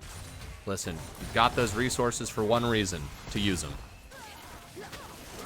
Let's see, they're going to go for it. The dive under tower, that's a lot of damage. Team Bun Buns is going to tank it, but let's see if Samira can get the kills. And yes, indeed, 2 for nothing. Very, very clean kills. Yeah, great job right there by Steam Bum Buns, just holding the tower aggro at range right there, just keeping him in, you know, away from that, letting Samira get the dive off. And now you're seeing that bot lane lead start to snowball over, because even though the gold is close to even, the gold lead in bot lane is massive. Yeah, it's huge. Let's just tab over. We got 6,700 gold here on the Samira, about 2,700 above the Sivir. It's huge. It's huge. When this Samira shows up to the fight, you got to watch out. Yeah, bot lane tower goes down during that. That's more gold into Samira's pocket. Right now, this game in a very precarious position. We do see Sinone Visions looking here. trying to get that wave pushed up. But yeah, Malphite now not getting pushed out, harassed out in this lane. That's a really good sign there for Griddy for God. As I say that, Ornn takes a bunch of health off. Dealing a bunch of damage. Look, not going to curse things. We're just talking about what's happening. As it's happening, and sometimes it changes in the same breath. Yeah. Look, it's like reporting the weather. Okay, sometimes, it's not accurate. Just weather reporters, aren't we? Look at this, taking a page out of Past Prime's book, bringing 3 people to the top lane. Oh, what are you charging up for? Nothing yet, just in case. I do like this. Samira's massive. Let's knock down another outer tower with her while we have the chance. Last Whisper already onto the Samira there, so it will be harder for the Nunu and the Ornn to just withstand the damage. Teleporting up there in the top lane. Malphite says, hey, I can clear against this Sivir. Just leave me down here. Yeah, you're absolutely right. But God, just look once again, the vision from these guys. Past Prime, game after game. They don't blink because they see everything. Wards right where they need to be. Oh, let's see Loki. Did you mean to rhyme that? Nope. Nope, not at all. See me right here against the Sivir because I can clear? Listen, everything I do is by accident. If you hear anything that you're like, wow, that was pretty good, don't worry. It was an accident. It happens, I don't believe in coincidence. It happens too often to not be pure talent. All right, that's fair. That's fair. Okay, it happens maybe 1 or 2 times. I might let you get away with that. Some of it might be on purpose. I mean, we got a little bit of a breath and a break here, but Dragon is coming off cooldown, spawning very soon. And we haven't seen a full team fight since that Samira ripped through the lines of Past Prime. Oh, God, no. Rain. What did you do to Past Prime that they are consistently... This feels extremely personal. Clear those minions, guy. Now, what did Rain do? There's some drama that we don't know about that... Oh my God, Rain has to use every trick in the book to even live a little bit longer, but in the end, Plucking Penguin gets that kill. That is going to be Dragon, though, going over that side. We'll see how much they can get on this top tower. Oh, TP from Malphite. He's going to TP up and hold this tower. I think you got it. If you leave that alone, you're looking at an open inhib. How quickly can they burn down this Dragon, though? If only the camera would let us see. Oh, sorry, Vamira's here. Not where you thought they were. This is Nunu ulting. But, oh, Vamira dodges the ult from Plucking Penguin. Malphite's here as well. That's the stun. Braum being so huge, but a massive Orianna ult from Sinone Visions. But without the damage, there it is, the flash. And they just dump it all into Visions. They know how dangerous Sinone Visions has been in every single game. If you have the opportunity, don't blink. I don't want to get too ahead of ourselves here, but this game is getting pretty out of control pretty fast for the Samira, and it doesn't look like... I mean, Ori's just not at the point yet where the ultimate's delete There's in the ADC. knock-up. Let's see, front-to-back fighting here onto the Ornn. Such a tanky person flashing over the wall, dodging the ult. Bob Timer in a little bit of trouble down here. Sivir ulting to get some speed, but Malphite says, I'll take a little bite of that, please. Getting the autos off. Spell shield up. Ooh, I don't know what the cooldowns are, but I think that Sivir's out. Woo! A lot of action in a lot of places in the game right now, but Past Prime's holding on to a narrow gold lead right now, hoping to get to that stage with Ornn and Ori and Sivir onto items, able to do things. That's the thing, right? Breathe. Like, 7 kills up, you're up a dragon, you're still down in materialized gold, right? Those dragon stats might be giving you a little bit more gold, but it's still so much effort. These farm leads are, massive in the top lane up there, even in the jungle, that's pretty considerable, a slight one in the mid lane.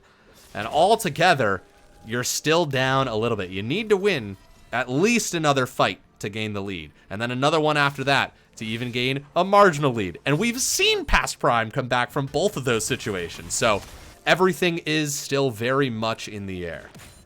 Yeah, and to speak to kind of Griddy, because I will say this, is that sometimes gold just at the top can be misleading. It is our best normal gauge of how a game's going, but Ornn and Nunu have a lot of the gold on the side of Past Prime, which is not really where they want that gold, right? They need that gold on Ori and Sivir to be able to win fights. Samira is the main gold holder on the other side. She is, Yeah. the sphere for this team. And see on top side right now. Oh, if they can get Plucking Penguin, that's massive. Pulling him back on the ward. There's the Nunu channel. Health bar going low, and he is out of this fight. And they turn to Baron. 20 minutes and 30 seconds. They're really going for this. The rest of Past Prime in the area. Let's see. Wolf Skull Rider coming in with the teleport. That's a massive... Oh, getting Sonone visions. The question is, can they capitalize? Can they kill? Loki going quite low. That's a Malphite onto the Orianna right there. Health bar's going low for Past Prime, and what a cleanup. Griddy for God gets it all. Yeah, that's going to be the Baron also. They're doing such a good job punishing, Sumps being down. Sonone Visions doesn't have Flash. Rain does. The Flash shuffle... Immediately, they knocked that up. Siver's trying to clear top during that fight.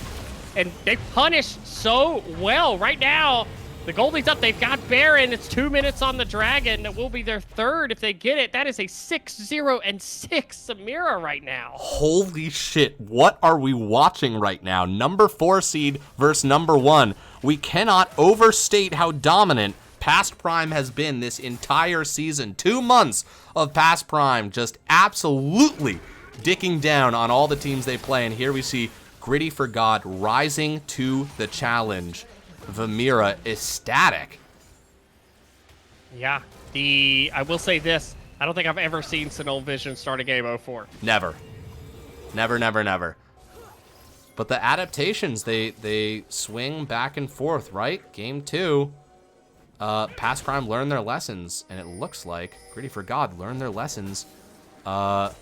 Sorry, after game 1, Past Prime learned their lessons. Griddy for God learned their lessons from game 2. And they're sticking to it. They made things happen. They didn't just sit down and accept the fact that, for the first 10 minutes, all the lanes were being won by Past Prime. Griddy for God really going for it. That's going to be the Malphite ult onto Bob Timer. A lot of the CDs out there. Bob Timer does invest the Ghost. Right now, the name of the game is stall. If you're Past Prime, you need to get some of these carries onto their second items. You do have the first ornament now built. Horn will be very tanky, but unfortunately, the last ones were already finished. Oh, we do get a pause. Oh, little pause. It's a good chance right to take stock. Good chance to take stock of the game. There is standing gold on the map for Past Prime. You do see the bot turret extremely low, the mid turret extremely low also, and one shout out I want to give this game that doesn't show on the stat sheet, but it's extremely important, is Rain's ability to absorb pressure in this game. Rain has been ganked several times this game, so top lane rolled down, and most of those did not result in marginal leads. Yes. A couple, it's died twice, but that's twice out of about 6 attempts. Meanwhile, their jungler was able to gank different lanes, was able to make advantages on the bot side of the map.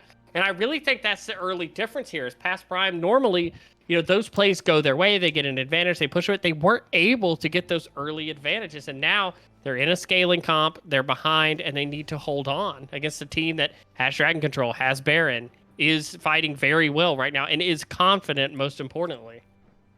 Yeah, no, they've, this is not, they won game 1 in an extremely tense situation. We are looking at Griddy for God playing from a place of strength, and they are doing it confidently. They're walking the walk, they're talking the talk.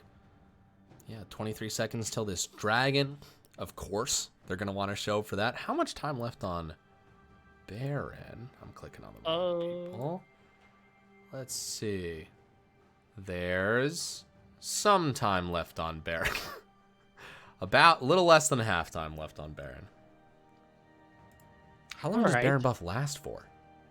3 minutes, maybe? 3 minutes? All right. Minute 30. Maybe. You can do a lot with that. Let me just say this. Speaking of arcade games, Time Crisis 2 is my dude. Iconic. So good. One of my favorite childhood memories with my dad was him getting a roll of quarters, walking down to the movie theater with me, and just showing me the roll of quarters and saying, we're going to beat this game today. And it was just like, fuck yes. And dude, anytime I've played Time Crisis 2, it's such a fun game to run back. Any of the Time Crisis games, I really enjoy. I just love the action on the controller. Great game. So good. Oh, we do see they're diving. They're immediately going for this play mid. Now, ignore this pause that we're all seeing right now. The stream has not crashed. It's the post-pause, right? It's the post-pause. Again, one of the we fun now features. pause to catch up. Yeah, we now pause to catch up. We're not doing this intentionally. You think this Ornn or this Braum ult's gonna hit? No, I don't think so. Yeah, I think Sinnoh Visions. Oh yeah, definitely.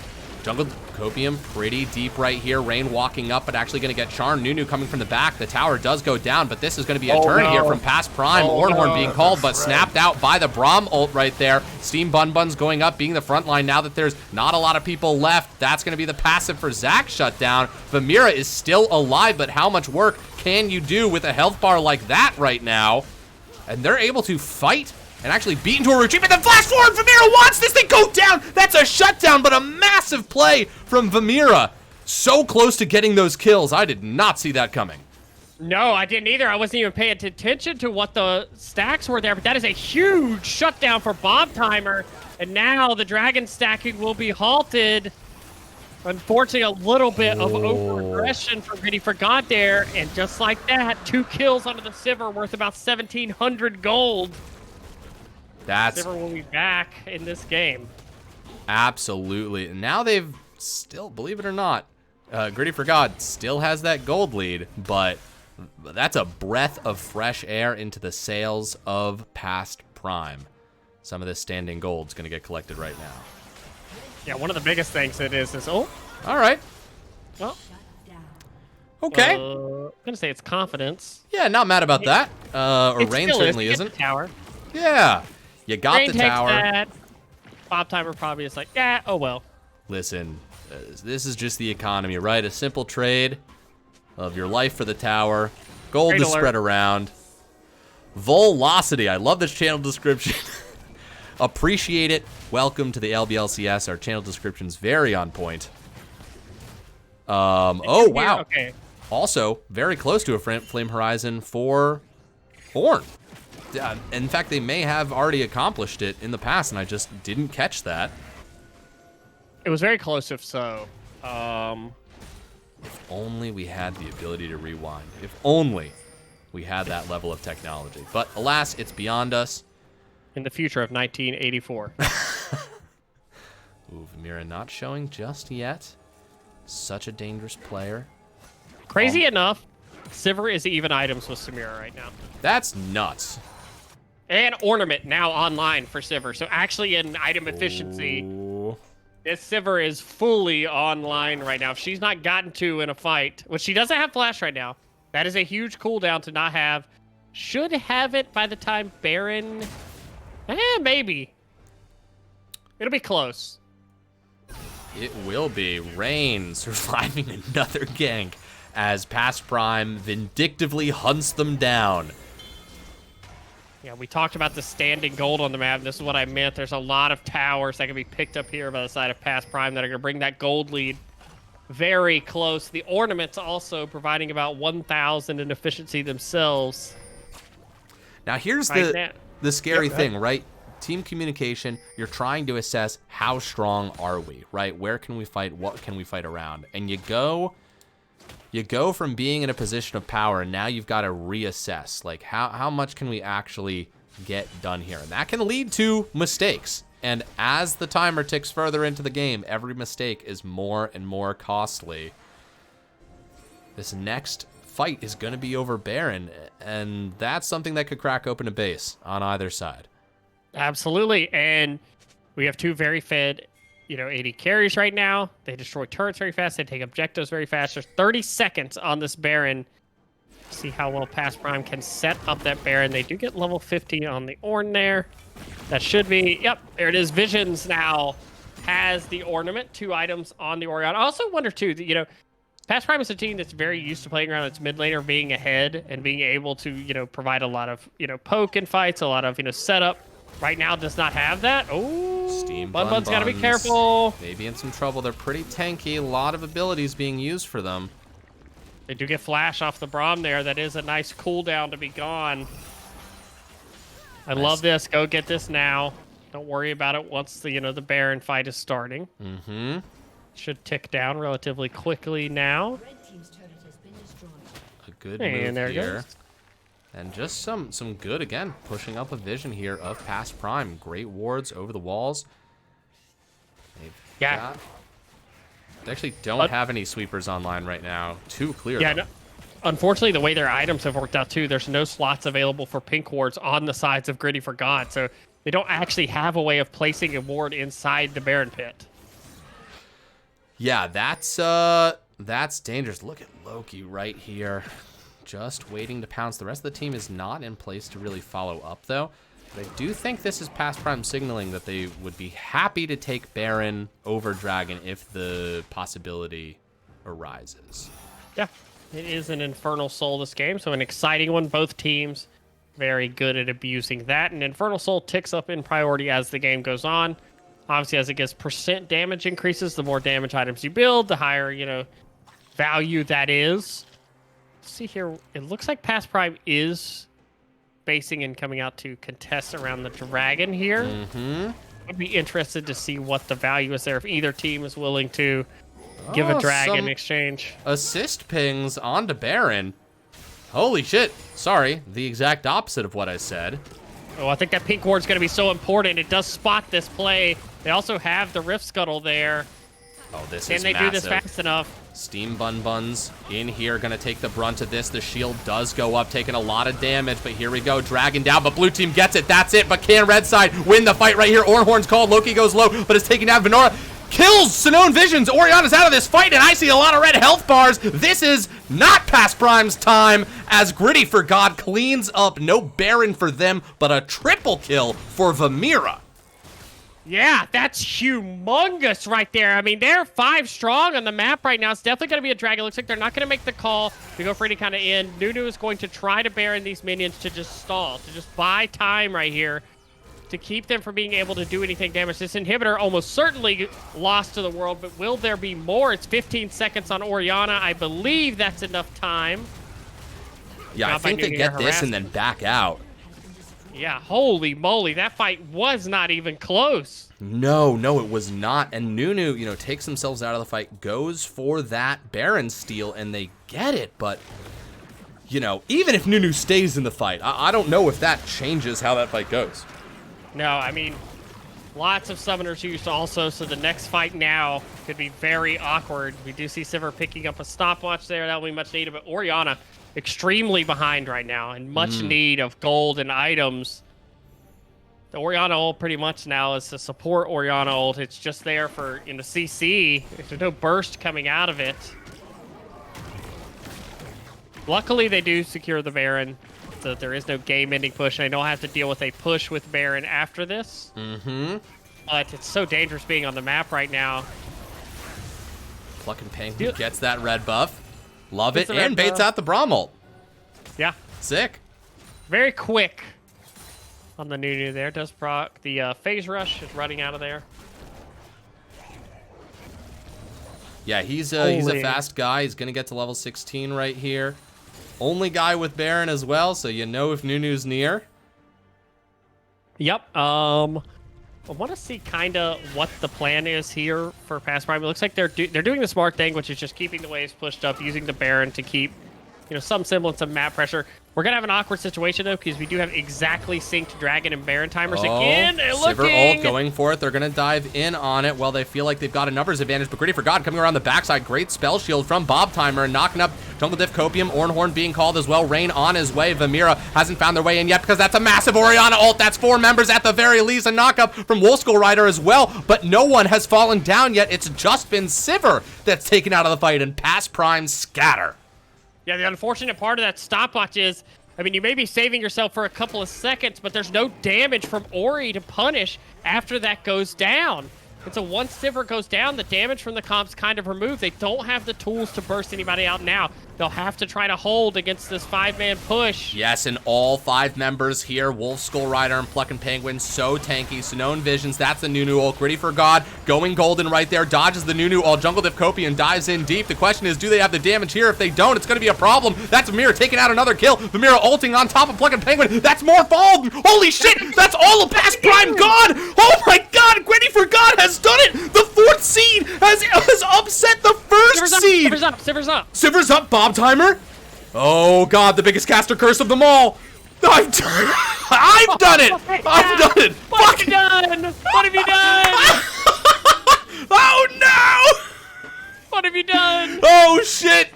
That one's on me, folks. My bad. Completely my fault. Oh no. shit! I really thought that they had that, but this is, as Zelia says, a past prime comeback angle. Yeah, I mean, those are pretty huge cash-ins. Sivir is now closing in on 6 items, has a Guardian Angel. Dude, past prime's totally still in this. They're totally fucking still in this. They are. This is, I mean, the gold lead's less than 2,000. Dude. At less than 2,000 at 15. 15 fucking kills. Farm matters, guys. Farm does matter, and it is a over 100 CS lead in the top lane, an over 50 CS lead on ADC, and an over 50 CS lead in the jungle. Farm is relevant. It is indeed. 15, 2, and 6. This Samira. Hey, you think Vamira is Samira? You think that's close? I do think it has something to do, but this is an awkward situation because you are going to have Baron spawning at the same time as Soul Point. If you're past Prime, you really can't give over an Infernal Soul. Uh-oh. Uh-oh. Don't worry. We're still here. Well, something happens. One way or the other, someone's going home. Oh my god. All right. And once again, like game 1, who the fuck knows? I don't know who wins this game. God damn. I have no idea. I mean, really, anybody wins a team fight at this stage, it's going to be game over. Yeah. But, man, Griddy for God has played a great game so far. Truly. Both objectives coming up around the same time. Uh-oh, Ori. Dude, why am I nervous? I'm not even playing this me game. Me too. I am nervous watching this. Fucking... It's just, you know, you love both teams, all the guys on both teams, and it's like, yes, it's exciting, but also you're in a situation where you're like, I don't want either of these teams to have to go home. Can't we play for forever, guys? I guess the season has to end in some way, shape, or form. Surely this game doesn't end in a base race, does it? A giant team Royal Rumble. He says, maybe cursing everything again. Wolf Skull Rider, maybe getting picked right here. Can you pick an Ornn? That's a flash away. Snow Visions giving the shield. Massive. Hold on, you got to erect some fight lines right here. Azir's not here. But he's coming around. They're giving him time. Oh, Rain. The dragon is up. The dragon is up. Rain, you got to watch out. They're trying to kill Rain once again. I don't think they can get to him. They really want to kill Rain. I don't know what he did to them, but they want him dead. Rain? They want him dead super fucking bad. Oh, you got to watch out, guys. This is kind of scattered. Griddy for God is not all together right now. Oh, but neither is past Prime. Nunu's separated right now. Azir, though, I'm worried about Azir off to the side. Let's see how this goes. Pluck and Penguin stole the Baron last time. They're getting rid of those pink wards. Can we get some fight lines? That's a flash. That's a double knockup, but Rakan's going to go in and charm everybody. Nunu, Pluck and Penguin trying to find an angle right here. Someone's resurrecting. Can't tell who, but Vamira is still full health, ulting now on top of everybody. That's Nunu dealing so much damage. Vamira hasn't died yet, but now they're resurrecting. Griddy for God still alive. Bomb timer going so low. Azir comes in and gets that kill. Wolf Skull Rider, the last one left alive, and they get him. Sorry, Snow Visions, the last one left alive, and finally able to take them out. Holy shit, I do think that this time maybe it's happened. He said, unsure of what's going on. Jesus, do they end off this? I think they do. I think the timers are so long, I don't think anybody will be up in time. There's only one Nexus turret, and they still have their ADC and Azir. They kill towers so fast. Yes, they do, and now they're here. Now we can see the auto attack damage coming through. Griddy for God's just going to tank this. He says, fuck it. Gonna go golden, gonna buy themselves some time, but now they've done it. Second time's the charm. Griddy for God, win it and move on to the executive finals in the low budget LCS. This series almost stopped my whole fucking heart. Holy moly, the 4th seed takes down the nearly undefeated past Prime in the first round of playoffs. Holy moly. I don't know that we have seen an upset like this in quite some time. Maybe some LBLCS historians can correct me on that. Let's look at the damage charts right here. Let's definitely get an interview with someone. Oh my God. These damage charts, boy howdy, do they tell the story of this series, which is that Vamira deals a lot of fucking damage. But first things first, both teams played out of their fucking minds. You just can't get games like this if there aren't two quality teams up against each other. Yeah, I mean, Vamira, honestly, insane performance. Rain, big shout out, weathering the storm mid lane. You know, just that last game, so many clutch shuffles to end up winning fights. Absolutely insane performance. And Griddy forgot every game, even in the last game, taking the Malphite, saying, I'm going to play weak side. I'm going to play, you know, not the solo kill champion. I'm going to play the team champion. And so many good Malphite ults in that game. And they did it, beating the #1 seed. Absolutely crazy. Just sent out the call to them. If they want to do an interview, they can send someone to community. We'll bring them up. We'll ask them some questions about that wild series. I mean, truly nuts. Truly nuts. And God, past Prime, but just pushing back in that game 3, never true. I mean, down 15 kills and down like 1,500 gold. That's fucking nuts. Oh my God. Both teams insane, but great year from past Prime also, even though you come up short in playoffs. Absolutely insane season. Great team. Griddy for God, I think just a little bit of great drafting here, you know, played really to their strengths. And, you know, early in that game 3, it looked like it was not going to go the way they wanted, but Griddy for God just stayed strong and it played to their strengths. I gotta say, everybody's predictions are in tatters. Like anyone trying to predict the executive, I feel like I don't know that this was on anybody's radar. Nope, I can say it definitely was not on mine. Okay. Here we go. Bringing them up onto the desk. Oh, if I can drag them, can I? Yes, I can. All right, welcome to the desk, Vamira. The ADC topping the damage charts every game. Dude, what's your heart rate at? What were the comms like? Just tell us how you feel after that incredible series. I was quoting Bible verses the whole game. Good. God is the only reason that we could even win this game. And I actually have one prepared for everyone out there. Please hit us with it. Please. This is for what was that guy's name? Hold on. This is for Bob Timer 3, dude. Bob Timer. But the Lord is with me as a mighty terrible one. Therefore my persecutors shall stumble, and they shall not prevail. They shall be greatly ashamed, for they shall not prosper. Their everlasting confusion shall be forgotten. Jesus literally loves you, bro. I'm not kidding. Dude, what a fucking wild, that bot lane back and forth was truly insane, and both of you guys scaling as such massive carries. We were talking about a little bit. Is Vamira for Samira? Is this your champ? It's Vayne and Samira combined. Got you. I love it. So how'd you feel in that against that Vayne matchup in game 2? Do you feel like you feel like that was slated towards you? You feel like you had a good understanding of the Vayne? I think it was definitely slated towards Kog'Maw, but me and Vayne were falling asleep, and my jungler needed to be permaban that game, I think. So honestly, I'm with you there. Ban Briar every game. I can win every game then. W. Beautiful. So now teams know not to ban Briar against you guys, yeah, right? Don't ban Briar. Don't ban it. Our jungler is very bald. Can't play it. Can't perform.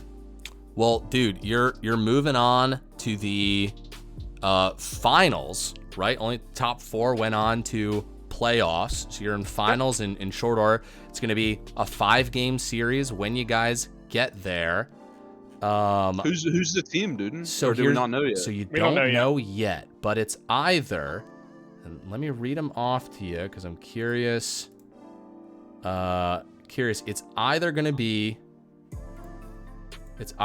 Lost Cause or Naughty Boys. Do you have any memories that punched through this season of either of those teams that make you excited to play either one? No, I don't remember any of the team names. My jungler calls me stupid because I don't even look at draft. I play Dark and Darker the whole time. Incredible. Incredible. All Amazing. instinct. Also, enemy team, quit PayPal. Wolf Skull Rider specifically, quit PayPaling Steam Buns. Shout out Steam Buns. Bro wants to lose because he knows the top laner. Not kidding. Listen, we've always known there's a lot of bribery behind the scenes here. It's just another strategy. Dude, well, thank you so much for coming on to the stream. Listen, maybe we'll be interviewing you again after finals. We will see. You will be, bro. I'm not kidding. Dude. If the next team that goes against us will be Lost Cause, and we will save them, bro. Not kidding, by the way. Love the Love it. confidence. All right, man. Thank you so much for coming onto the stream. Looking forward to the finals, man. Have a good rest of your night. I look forward to it too, dude. I hope you watch too, bro. Oh, I will. I hope you're there. We I hope you're honestly might be casting it. You gotta be there. All right. Catch you guys later. Jesus loves all of you, bro. Not kidding. Not kidding, by the way. All right. Good night, boys. Night, man. Night, man. All right, that was Vamira. What an insane, what an insane series. Oh well, we've done it. We've gotten all the way to the end. My heart is still beating. Vega, anything else you want to say? Anything else you want to put out there? Not just shout out to Griddy for God. Big upset. That's awesome. And shout out to Past Prime. Great season, you know. They're, you know, from my home state, so I have a soft spot for them. Great season. But Griddy for God, now I'm on the Griddy for God train. I you know, if they beat Past Prime, I feel like you can't count them out in any game in finals. So regardless of who goes through, so I'm excited for that final. Totally. I want to see where this story goes. Oh, of course. You know what? Let's raid someone. Oh, hell yeah. Our friends over at Blue Otter are live. So we're going to raid these folks. Blue Otter, another great amateur League of Legends league. But yeah, my name's been LaChance. I've been joined by Vega. Folks, playoffs have just kicked off. So we will see a lot more of you guys later this week.